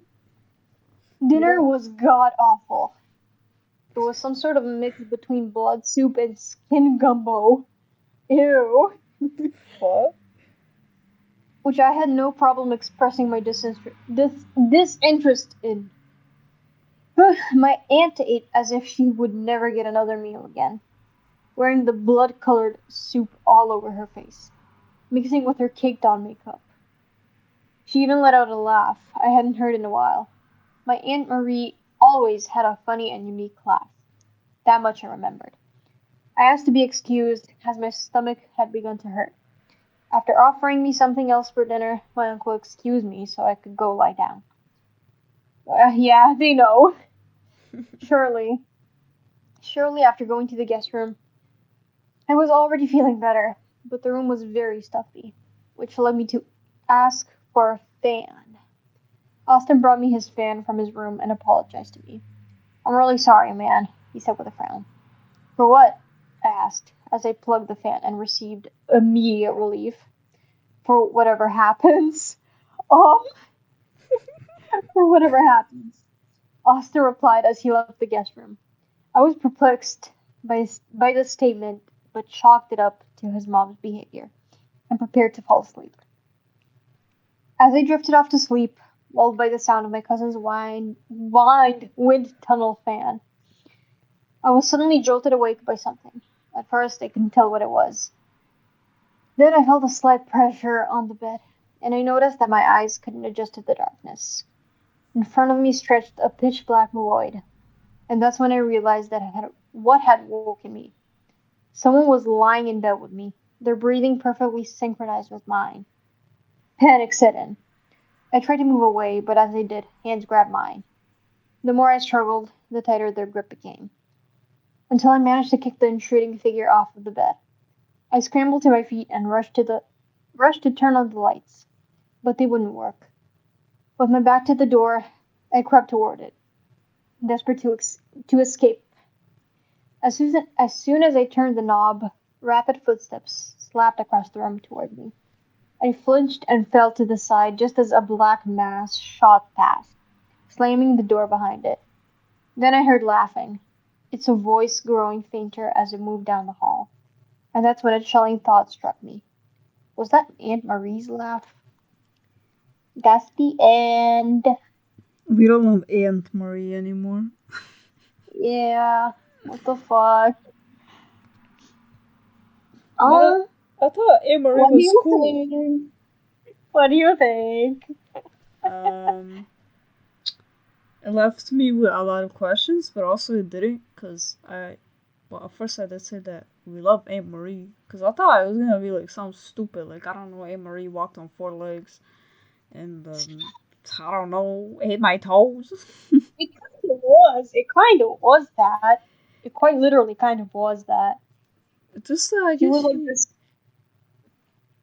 She was like this fucking like unnervingly spooky type of fucking like uncanny. I'm guessing something like that. I don't know. I mean, I kinda liked it for it being short. Yeah. I don't know, like, the beginning, like, why would it make it die, but, like, okay, like, they got the same gift as me.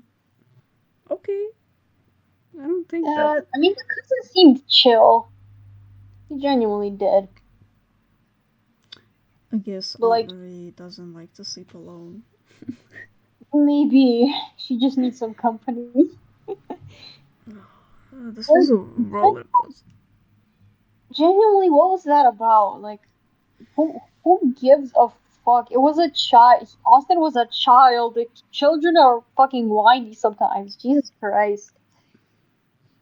This was a roller coaster of emotions, It and was. I'm confused. I'm very confused. um, for all the stories that we have read, I'm 100% sure that Aunt Marie was one of the, I guess, better ones, and it was the last one. Mm, We started with the worst one. yeah, I guess. The paramedic one was fine.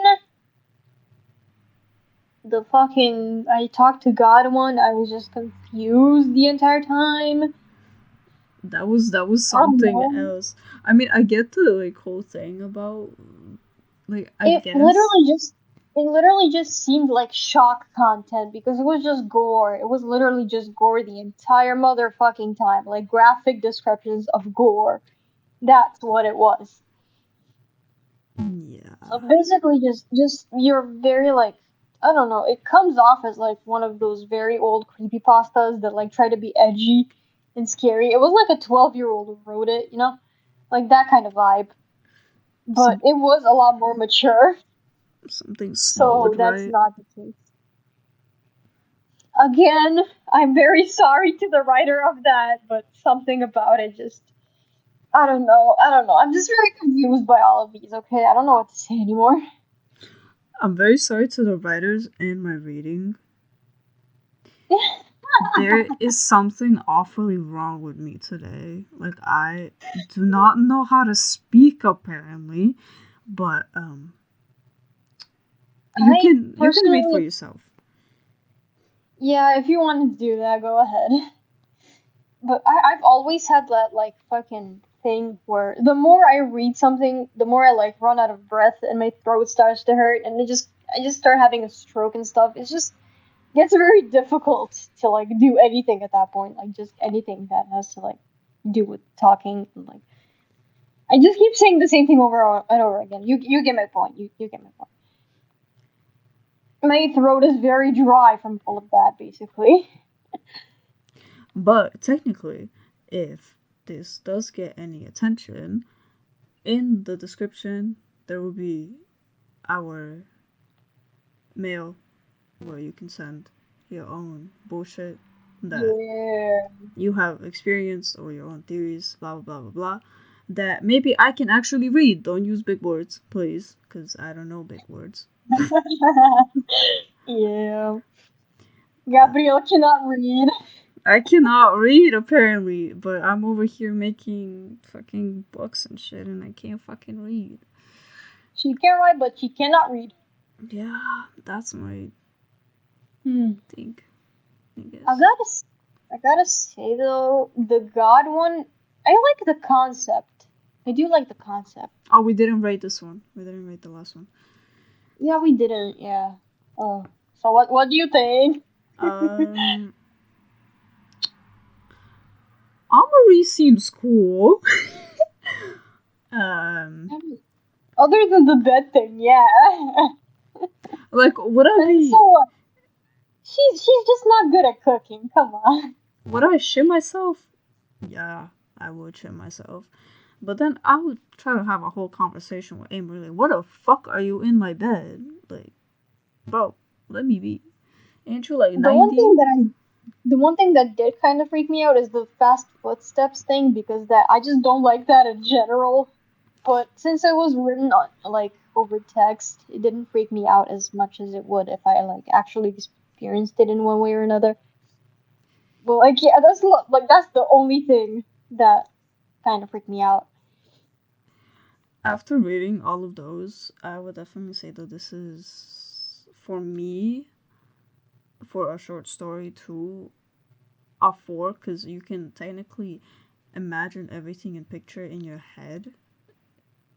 Well, the other ones were kind of like confusing to picture in your head and stuff like that. Like, you can be in the moment even though you're reading. I'm saying 3. I don't know. I'm very bad at rating stuff. I don't know. Like when it comes to numbers, I'm very bad at reading. I mean, it was the shortest one, but I mean, it ended off good. It did not start good. Also, I'm gonna correct myself real quick. For the first story, the God one, I'm not gonna give it one JC out of 5. I'm gonna give it 2. Like I said, I like the concept, but I don't think the execution was that good because it kind of came off as shock content, and I'm not into that. I'll give you 2 JCs out of 5. The concept was good, but I also like the whole like introducing all of the characters. Like we have Jesus over here, and then we have like the other guy. Like they weren't mentioned as much, even though they were introduced. But then Steven It was comes, very forgettable. like Steven comes out of nowhere, and like now he's a part of all of this. Like what about fucking Jesus? Like why didn't you talk to Jesus? Like come on. Should have stuck to Jesus. Come on. Like maybe he would have told you some shit. Like bro, what the fuck are you doing? Don't do me hombre Jesus like that, man. Include him in the story next time. Come on. And like it ends that they still like talk.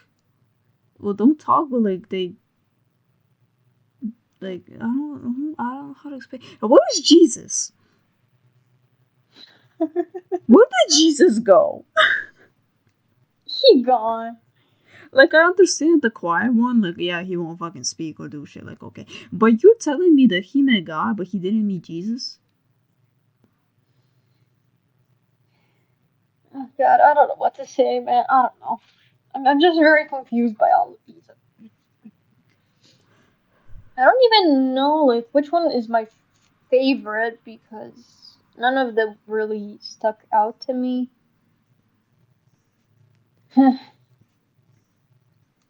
I Want You was interesting. Yeah, I wanted to say that that one was like interesting to get the concept of, Yeah. but I guess it was. I felt it being a little rushed at the end. Yeah, it kind of was. Like they just lost all of their shit and were like, I'm just gonna make this like, oh, at the end it would just be the letter again, like nothing more. I mean, basically, dude's friend got murdered. I mean, you know what?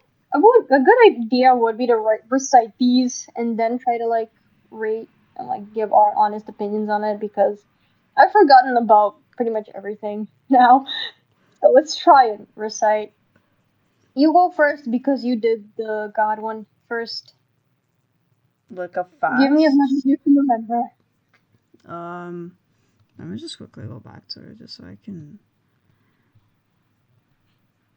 So basically, in that one, he lost his girlfriend, Jules, in a car In a very accident. graphic scene. Yeah, where he said all the graphic shit that he saw, blah blah blah. And then he wanted to kill himself a few times because he felt like it was all his fault and he didn't think that he could live anymore without her, blah blah blah. And after the third attempt, his parents checked him in a mental hospital where his therapist was Dr. Gardelli. Not much information about Dr. Gardelli. Like, he just disappeared after, like, having Yeah, one talk. there's a lot of characters that just disappear in that story. Yeah. Literally, what was his name? Fucking Steven is the only one that stuck around. Yeah, like, the therapist should stick around, like, this whole time, because he is a therapist for him, so you can talk to him. But then there was the Pete who thought he was Jesus, that talked on Sundays, but there was never, like, an actual talk on Sunday with Pete. Pete Jesus. Jay-Z. And then there was Silent Dave. He didn't speak, of course, so I didn't think that he would stick around, actually, but I guess he liked extra pudding. So, we love Silent Dale. And then Yeah, Steven. he's chill. Dale's chill. He just likes pudding. And then Steven, who, who talked to everybody and shit like that, but he didn't take any meds, though he was in a mental hospital. So that was confusing to me. And then Because he's in a mental hospital, they should be paying attention. But then it said that he got out of the hospital. It just says he visited me in the hospital. I don't know if they mean like he visited as in from his room or he visited that he got out. I don't know really. Um, so then they got really close. He told him about Jules and why he wanted to die, blah blah blah. And then Steven said, "Do you want to talk to God?" Because he thought he was God, blah blah blah. And then he said about the whole like ancient days, Moses led his people out of Egypt, Abraham, shit like that. And then he gave him that like note thingy with a ritual that he was supposed to do to talk to God. Yeah. And then he didn't want to do it, but then he did it. Yeah. And He didn't want to do it, then he did want to do it. And then so he did it. still don't understand how he managed to do all of this. Like, get the chicken, get the knife, everything. Like, in a mental hospital, there is people watching you 24/7. Sometimes there's even cameras in your room to watch you over.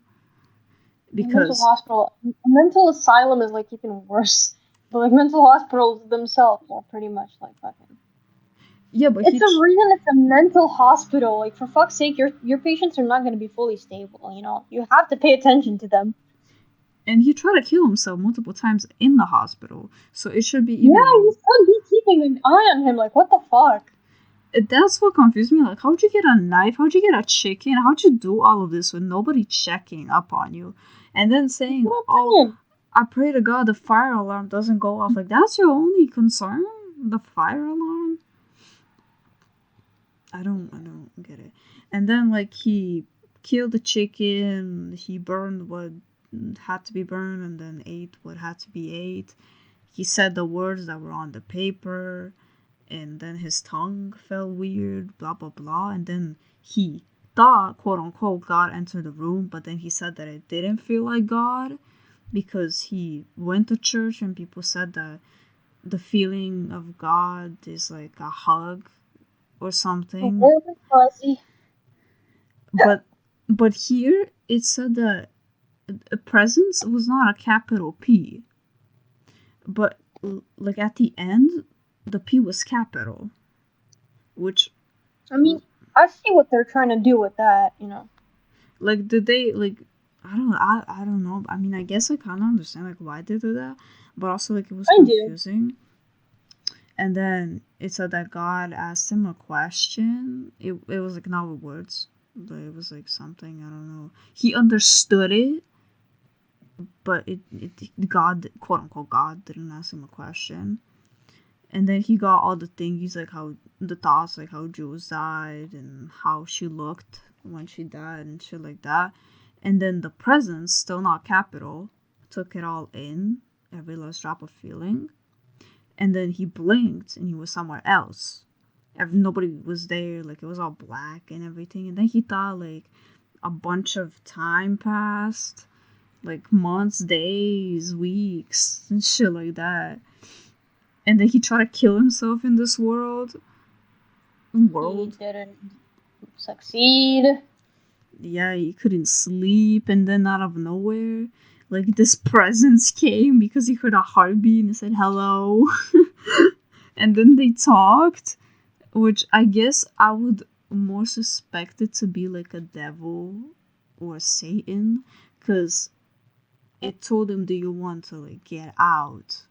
and shit. But it seemed nice because that's usually what demons do. Like they're nice in the beginning until they get you hooked on whatever fucking shit that there is. And They then get you hooked on their drugs. Which is basically basically when the thing whatever fuck was speaking to him said, "What price are you willing to pay?" It's like it felt like he was in hell, because I feel like something like when people make stories, it's something like that they would say, like what are you willing to pay to get out of this place, and it's never gonna actually happen either way, whatever the fuck you pay. Also, he didn't even pay anything. Like the only thing that happened to him was he got skinned alive. I mean, that's probably what they meant by that. Like, you know, he's willing to pay anything, so they did what, you know, they wanted, and that was their payment, I'm guessing. But I don't know if they got his whole body or his soul. Like that's what confused me, because he still acted normal when he got out of this thingy majiggy, like after he got He skinned acted alive. better, basically. But when he woke up, we didn't get any like, oh, like I was in a coma, or I don't know, it's been like 4 years of this happening and that I was in this world, or I don't know, it's been 2 hours. Like no context to what the fuck was actually happening in real life. It could have just been like one of those dreams that feel like super long, but they just last like an hour or two. Maybe it was like that. I don't know. What I was gonna say, like maybe it was like a lucid dream, but then again, like Mm, he said a whole ritual did all of this shit. It was definitely some kind of a rit- curse ritual, whatever the fuck. That something of his was taken away at the end. Just that we will never know what was taken. But I guess that's the point. I'm guessing that's the point. like maybe they will make another one where like he, I don't know, explains it, or like what happened to him in the I mean, future. honestly, I'd much rather just have the writer leave it off at this because I'm not a fan of sequels. They usually don't go good, you know. I understand the whole concept, but there wasn't a lot of like for how long the story is, there isn't a lot of things to talk about in the story. Yeah, not really. And I'm looking at these Just a bunch of comments. boom. I'm looking at these comments, and people are saying like, "Holy shit! I'm literally flabbergasted." And this was a whole ride. How does more trauma help? Great story. Thank you for sharing it. Blah blah blah. There are 15 surgeries in 3 days. Not happening. I just farted. Oh, bless you. That's not my comment to that. I don't know. don't know either. I was okay, I guess. Well, okay, well, then the I Want You one. So his fucking. The protagonist's friend passes away. He found him at their fucking place. Shut the fuck up, Discord. Jesus fucking Christ. Fuck. Okay, so the protagonist's friend dies in their house. He, like, after he went to go to the market, he's found bleeding to death. Fucking, I mean, already dead, actually. He was already dead. He found a baby mask next to his friend's body. He found a, yeah. He was already dead when he arrived. It was definitely a murder. Fucking, he had to leave his house because it was now a crime scene. So then he moved to his Summer's grandfather's summer home. Jesus Christ. And he saw the killer. I don't know, like, if I don't think it was a hallucination, but he thought it was a hallucination. About his height, overweight, wearing the mask, and a bloody butcher's apron. And yeah, he called the police, and they sent him to a psychologist. The psychologist told him that he was delusional. Yada yada. Yeah, he kept seeing the dude. Fucking. Then he met up with his fucking friend or something. Wait, no. Huh? Oh yeah, he had like some sort of fucking sleep paralysis thing where the killer was like looking at him, getting very close to him. I don't think it was sleep paralysis again because, because of how the story ends. And then he saw his longtime friend Julia or something, and they were hanging out. They watched a movie, 3.5 hours, by the way, which is fucking insane for a movie. And he got a phone call while watching the movie about the fact that they found like more evidence on his friend's murder. So he had to leave Julia alone in his house. And when he came back, Julia was gone. And we have no idea what happened to Julia. Well, here's the thing that I thought that was gonna happen, because when he was hallucinating and everything, I thought that he was actually the killer, like, just that he found out. That's exactly what I was fucking thinking too. No fucking joke. That is exactly what was on my mind too.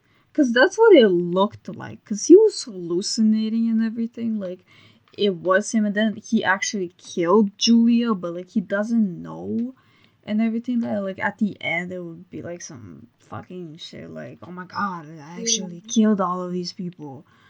But aside from that, because he was acting very, very, like, nonchalant after his friend Austin died. I mean, I get it, like, you move on and shit like that, but, like, then he was being stalker-ish with this girl Julia and everything. So I was like, oh yeah, he's definitely the fucking killer. Fucking never mind. I wouldn't really say he moved on quickly, but Julia definitely did have like some sort of impact. And, like, with fucking Mrs. Susan confirming that the killer was a real thing because she was like, "Can you get that? Can you tell your friend to stop? He's scaring my dog." Dexter. Yeah, my dog Dexter. And then he called the police. There were no signs of anything happening. And then he moved again because, again, the killer did something, so he couldn't stay there anymore.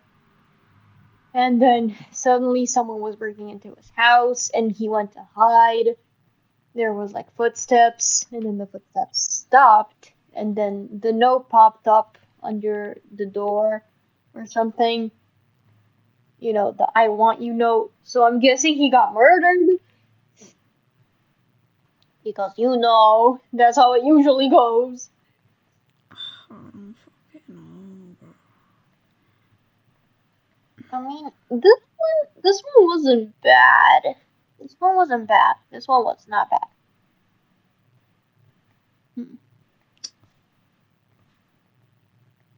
Mm-hmm. I'm trying to form an opinion right now.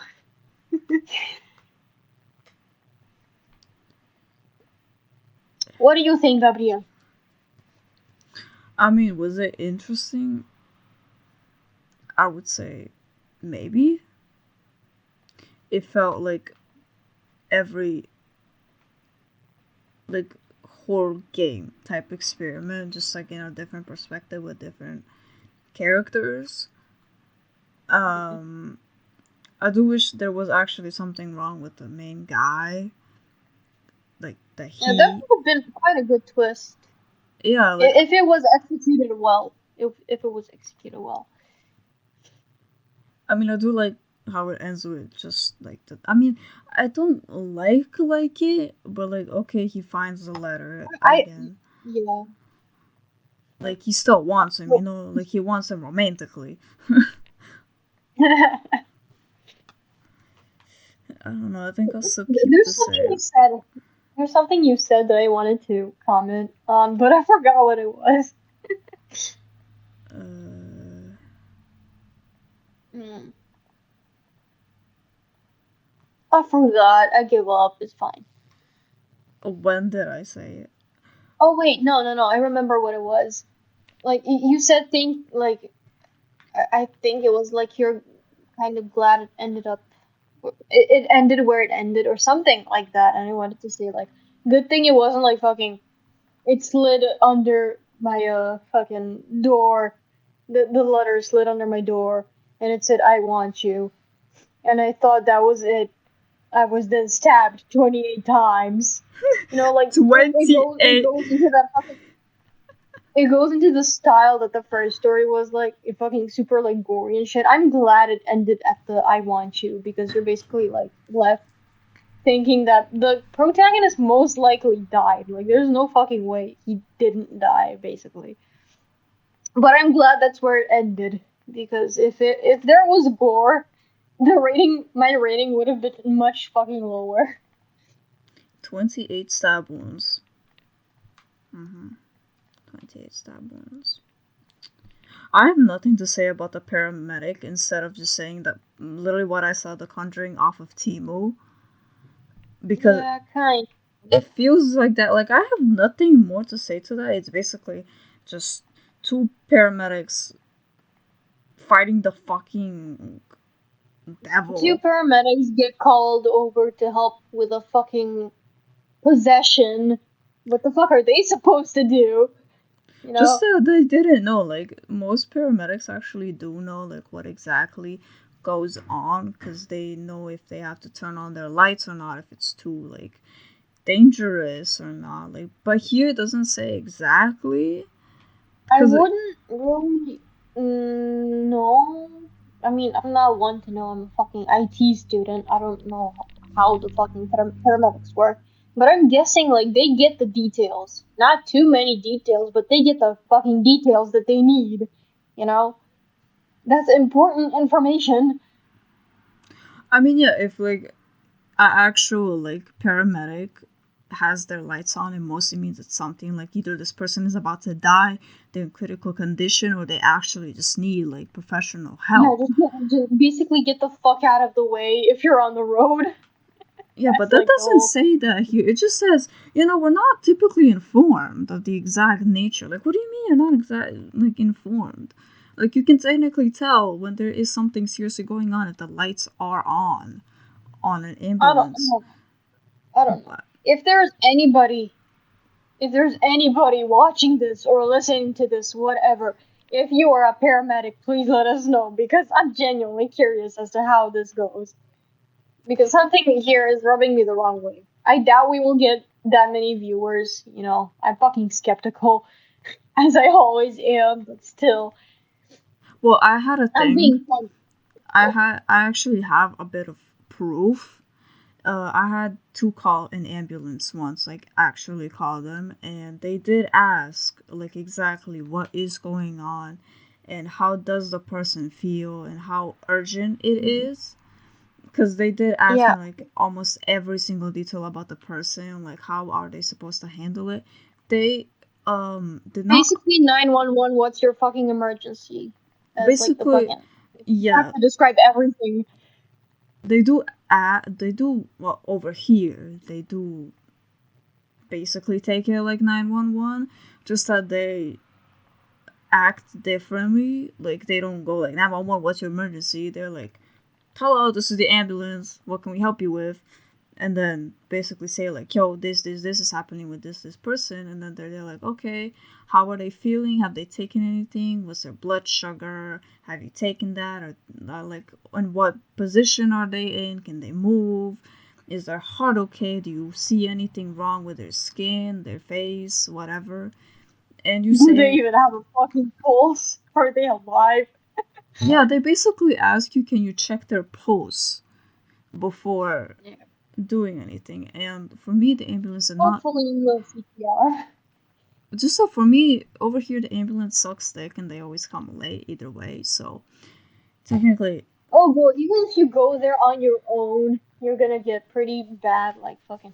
Dude, you know that fucking situation where I pretty much almost bled out? Good thing I stopped bleeding by the time we got there, but holy fuck, we had to wait like half a fucking hour for it to be my turn to get yeah. picked up. Like, for fuck's sake. Well, It's a here, mess.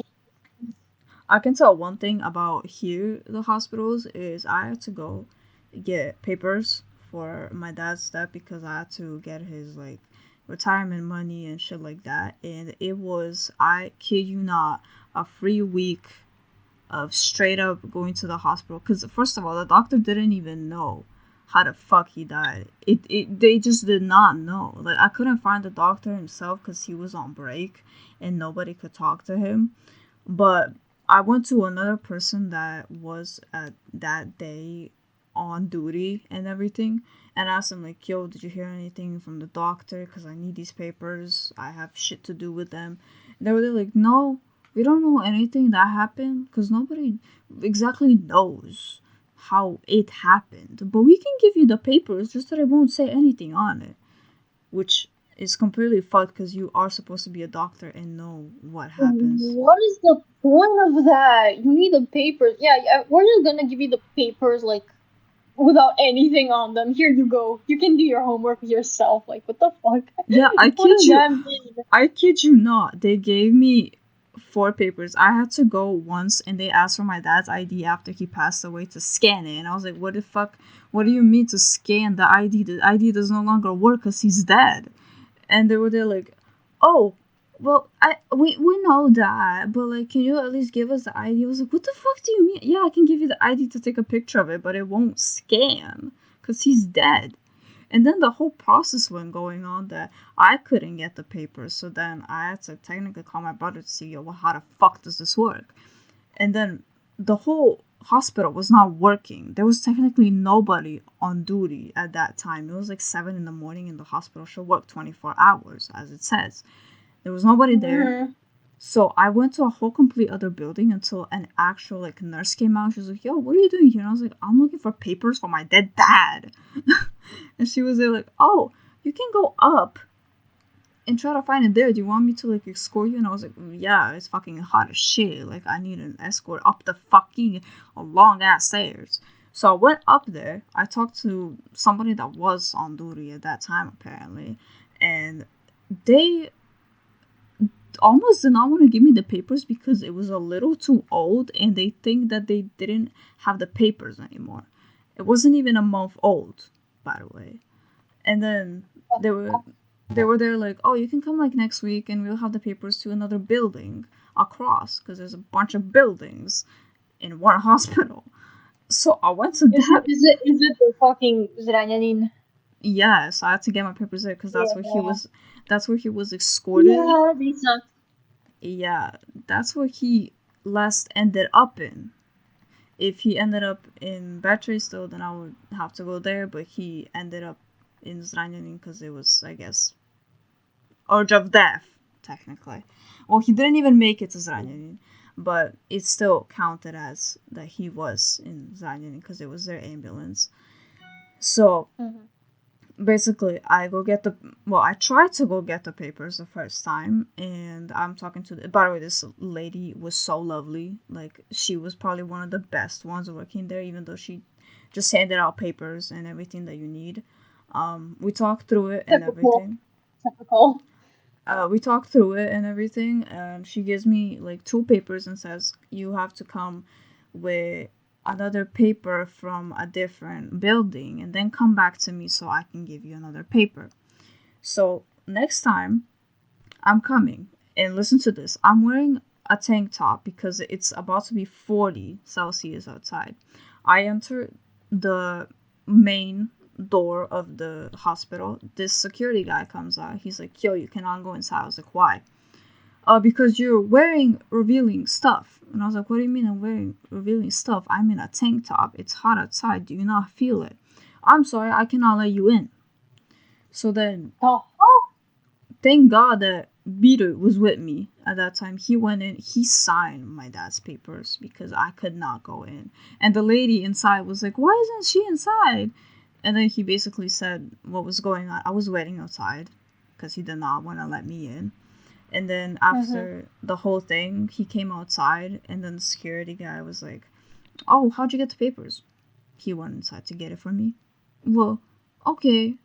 The fuck you mean, okay? You didn't want to let me in because I have a tank top on. It was fucking Dude, weird. don't. It's a fucking hospital. Some people It's a fucking. People can come in naked. Who gives a shit? It's a hospital. I need papers. Saving lives. Fuck you, mean tank top. It was so bad. But then, like, I genuinely wanted to say, like, what? Because I actually have, like, chest that you think that it's not appropriate for me to get in, even though I have a tank top on. Like, I don't want to die out in these streets and actually end up in these hospitals. But, like, he just did not understand this. I was like, okay, you're a fucking perv. So, I'm not gonna come here ever again unless I really fucking have to. But either way, I won't go you there. shouldn't be going to a hospital unless you really have to. Like, genuinely, like, I have a few problems with, like, my appendix and everything, but I never thought that I would go to the hospital unless I actually do feel like it, like, something is genuinely, like, wrong. If I can't, like, stand up, or it just hurts very bad, or if I even start coughing up blood.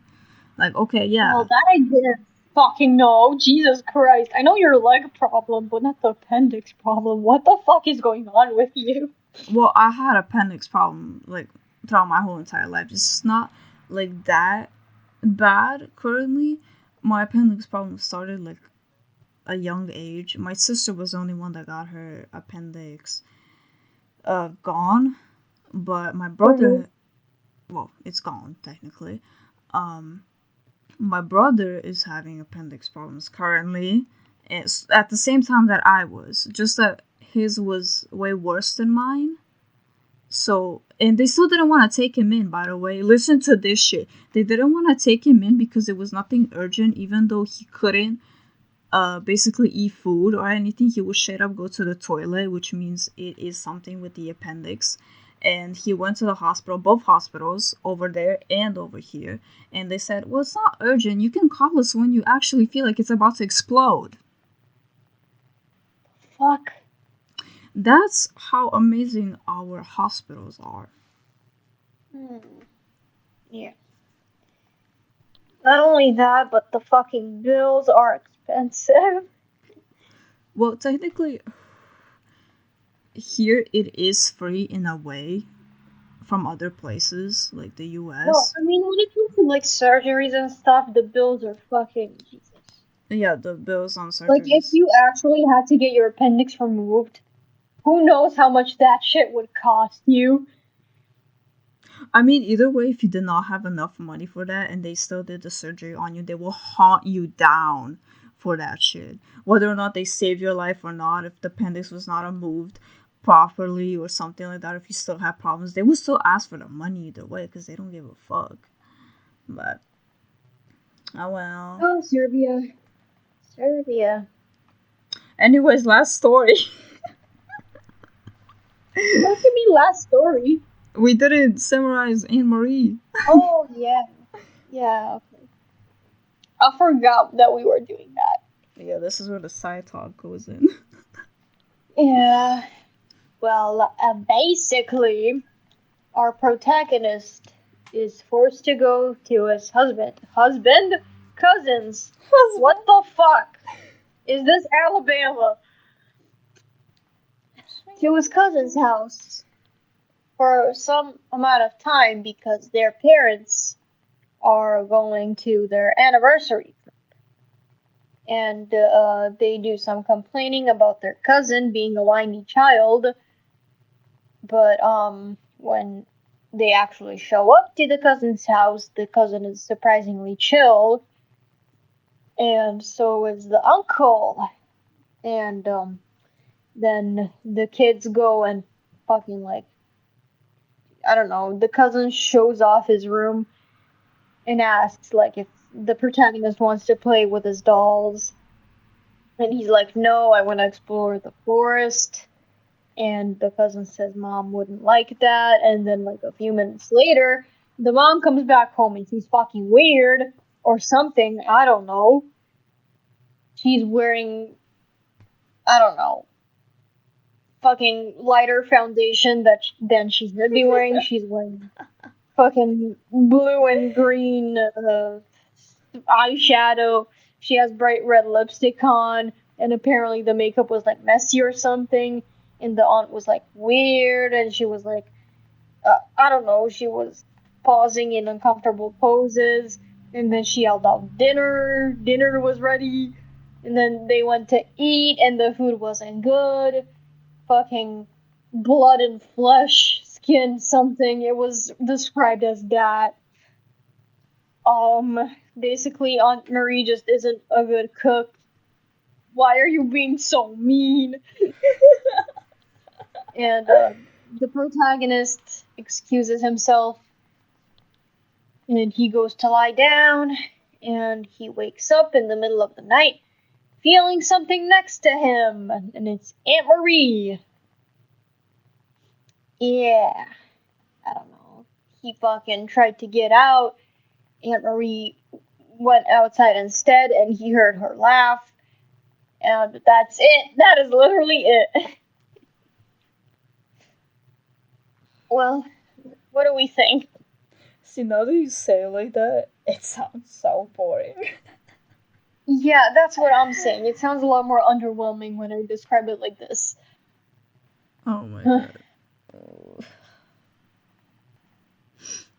Side note to everybody listening to this: never read Reddit creepypasta stories. They suck. Yeah. I mean, quite literally, the only horror game so far in like a very long time that actually satisfied me is Cry of Fear. I already told you that I fucking thank you beat that for letting me know about the game because fuck, I've never been more impressed. It's always the It's a old good game. games. It's always the old Yeah. games that like actually have story and get you hooked up. But like the newer games are just like nothing really.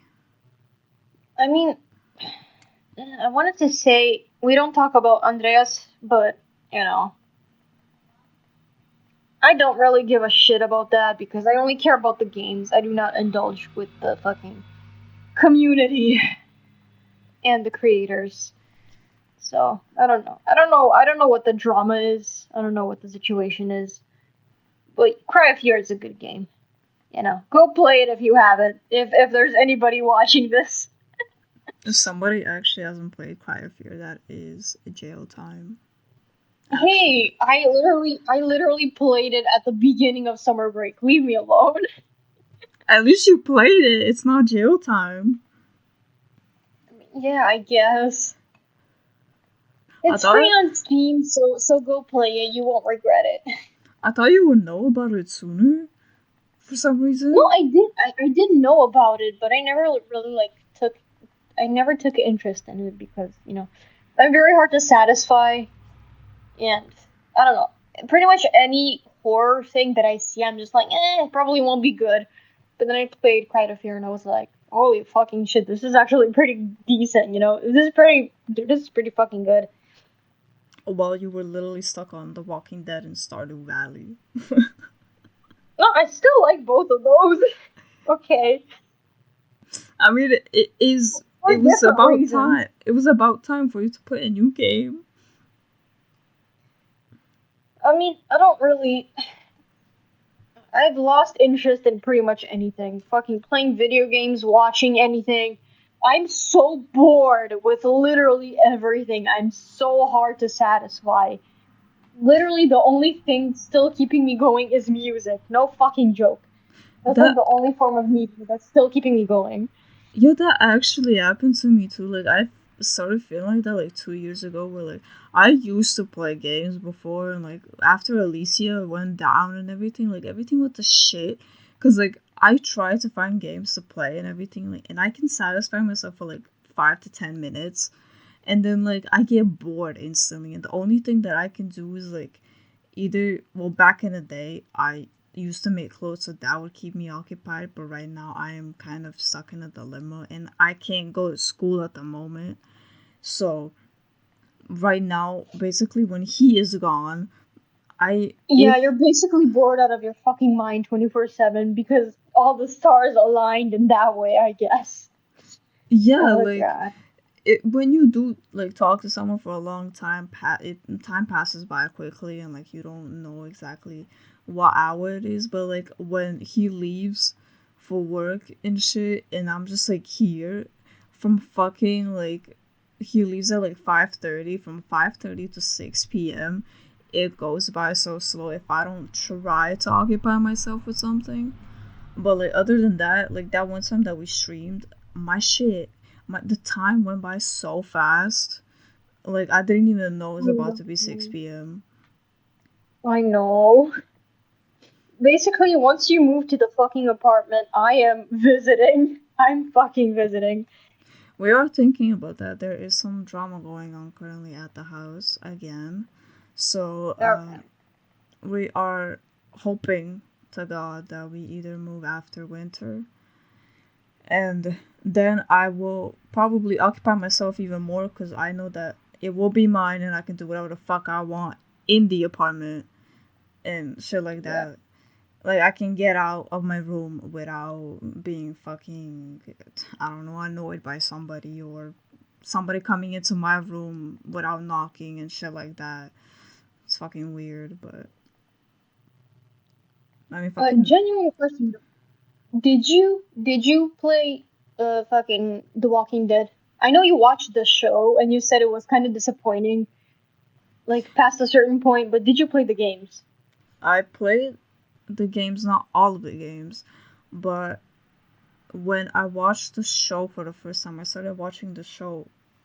Wait, this year, It was and recent. I know that because you uh, told me about it the second you had the idea. I was hooked on from season 1 to season 3. That's after season 3 it started getting a little boring. And when I talked to like people that did watch like everything and shit like that, they said that after the original crew like goes away, it just starts getting boring and like it's not really as fun from season 1 to season 3. I will tell you, season 1 to season 3 is probably the best thing ever. Like if they just kept it like somewhere between that and nothing more than that, it will most likely get more hype and Yeah, it everything. was kind of dragged out. I'm guessing because quite literally everybody. I don't really indulge in any fandoms, quite literally in any fandoms, because I fucking hate people online. I have like a fucking phobia of them. I have a fear. But I've basically heard from the Walking Dead community that the show does basically get pretty bad past season 3 because like the characters start losing their minds. Like they stop being logical, their decisions are just plain stupid. Like basically it just all goes to shit. I've heard like The Crow is a good episode and it's one of like the last ones. But other than that, I don't think I've heard anything good. It's basically, I don't know if you watched the series You or heard of it. Maybe Oh, you heard of I've it. heard of it, but I didn't watch it because I don't watch anything. So basically, there is genuine books about the series, and there's more graphics in the books. I was gonna order them and read them for myself, but the last season that came out not too long ago was made by Netflix themselves, not the books. And Uh oh. the last season I did watch on Netflix, and it definitely did not feel as good as the other seasons because I was pretty hyped because I was like, okay, new season of You, that's cool. I have something to watch during this. I did watch the full series and everything, but it wasn't as complete as the other seasons were with their own books. So it was kind of disappointing for everybody, and there most likely will not be more seasons to it because Netflix Yeah. fucked up. But But I do gotta say, fucking The Walking Dead, the season one, the games, I'm talking about the games. Season one will forever be the best one. I don't know what happened in season two. I mean, as much as I love the games, I love the game series, I still have like opinions. well, And I don't know, something about season two, I like it, but it kind of rubs me the wrong way because it felt rushed. Season three, I don't really know what to say about it. I cannot stand it simply because of the art style. The art looks atrocious. They look like fucking wax figurines. They are shiny, and it hurts my artist eyes. Okay. Season four is fucking beautiful. I love the characters. I don't know. Thankfully, they ended at season four. And I love season four. Season four is like my second favorite. My fucking favorite character comes out of that season. Season one is number one, forever will be. Season four is number two. Season two is number three. Season three is number four when it comes to ranking. the only thing that I didn't like from how much I have watched The Walking Dead is when I stopped watching it, it got boring just because they were in one place and one place. Like, I get it, like, you need to take shelter, blah, blah, blah, blah, blah. But, like, they were in the same exact spot for, like, at least 2 seasons, and they would only get out to get food, and there was just like one cool scene where like somebody was actually making like a whole town that they fought, but the town person died, shit like that. But they still stayed in the same place where they were, not going to town because, well, the town by now was basically corrupted with zombies and shit like that. But they stayed in jail where bunch of times zombies did come out, but they didn't move at that time. They moved from every other place that they were, but not specifically the jail because, of course, I'm not gonna spoil it too much, but there is a baby and everything like that. Just that, Oh yeah. Season two, let's fucking go. yeah, basically. But just like it felt super boring seeing them in the same scene. It's just like barely anything happening at that point. So that's where like people stopped watching it. I wanted to say I'm very glad they ended at season four when it comes to the games because a lot of people are asking for a season five, and I'm just like, no, please no. Like it ended off at like a perfect fucking note. Just please leave it alone. Let it breathe. I'm begging you. Like if you haven't heard, fucking Telltale's discontinued in like 2018, I think, in like the middle of making the last season, and then Skybound overtook it and ended it on a perfect fucking note. And now people are asking for more. Like, no, please, please don't drag it out like they drag out the show. Because I Yeah. might end up actually hating the games after that. It fucking sucks. Fandoms suck. I don't like being a part of any fandom, but I can't help it. Yeah. Ugh, fuck. What time is it? I love how we're talking about everything but the stories that we just read. Yeah, and it's currently fucking 10:31, and I am waking up at 4:50, so I will have to end this anytime soon so I can get some sleep, and so can he, because he has work tomorrow morning. Yeah. He has been playing the same game the entire time. He's just chilling in the back. He went from GTA, it crashed, he downloaded the game, and now he's playing it. When did we start recording? I remember it was. I said the time at the beginning. I think it was 7:30. We started 7. the call at 7:30. Yeah. It's been 3 hours. I have been recording this for 2 hours and 41 minutes. Mm. And How are we gonna get this down to 1 hour? I doubt we can. No, I did say the max is 3 hours, so we are still there in the 3 hour Okay. range. So technically it will be fine. I might, if there is something to cut out, because I have to cut out the beginning a little bit because I didn't technically start saying anything. So Yeah. the ending will be cut out, but the rest of that will be nothing cutting out.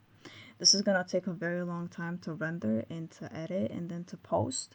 So And I still have to finish the drawing. Yeah, but we will do all of that tomorrow because I am not editing this tonight. Yeah. No shit. All of that aside, well, I guess we're ending this now. Thank you for listening or watching. If there's anybody there, I love how I keep repeating that. If there's anybody there, like, we're stalking you. I know you're watching this. I know your IP address. I'm kidding. I'm not gonna go that far. I found you. I'm right behind you. I am Anne Marie. I will be in your bed tonight, snuggling you. I am Jaden. Yes, I am Jaden. I'm Jumbir. I am Jaden. You introduce yourself too for the end, for the outro. I am Gabriolo. You can call me Gabriolo. Gabriel. Gabriolo from now on. Capriolo fucking bicycles. Gabriolo. This was very eventful, very confusing. I lost like 5 brain cells from doing this. So I didn't have any in the first place, so I didn't have anything to lose. Good for you, because I had a few brain cells. Lucky you. But right now, I think I am left with none, and I will probably have some weird dreams about whatever all of these stories were. So that's gonna be eventful. Thank you for watching or listening. I hope you didn't lose your minds like we did. I hope you didn't. Because if you were the ones reading it too, you most likely did. But if you didn't, I don't even know how the fuck you heard the stories, because it was either we couldn't read, or we didn't understand, or we made comments. So that's just you. That was all you. I did well. You are in me. You are in me. You are with me in this. We are together. I'm guessing the stories will be in the description. Go read them for yourself. Yeah, Good luck. They will be in the description and in the video. I will probably, well, I did record the screens, so I'll probably just cut out the stories so it will go perfectly aligned with the beautiful talking about the stories. Yeah. There will be no pictures because nobody did actually put pictures or anything, sadly. Luckily. They're not as creative as I thought they would be, but it's Reddit either way, so I didn't expect much. Let's just end this. Thank you for listening or watching on YouTube. If you're watching on YouTube, you are now an exclusive member of the Off the Radio show. And don't forget, You are better than the listeners. don't forget, if you have stories, conspiracy theories, anything, whatever the fuck you want to say, you can send it to the email at fm at off the radio. Off the You can send it on the mail fm at off the record. Oh my god. You can send it on the mail fm dot off the record at gmail.com. And you might get. They better be good. It better be good. Because this was fucking insane. I don't want to do this ever again. I don't either. Until next time, hopefully a better theme for this. We are ending this off with My phone is on 4%. we are ending this off with Jaden's phone dying. Yeah. Bye. Goodbye. Hello, this is Gabriella talking currently after fully editing this podcast and realizing how badly I fucked up at saying words. I want to apologize for like the 50th time. Very sorry about that. I hope in the future that I can actually say the words, because English isn't my first language, though I do speak English a lot than my native language. But still, I do have some problems pronouncing a few words that I did not learn or don't understand quite well. So, for my apologies, I will be showing you a video of Miss Penelope, aka my cat. So, hope you like it. Anyways, thank you for watching. Bye.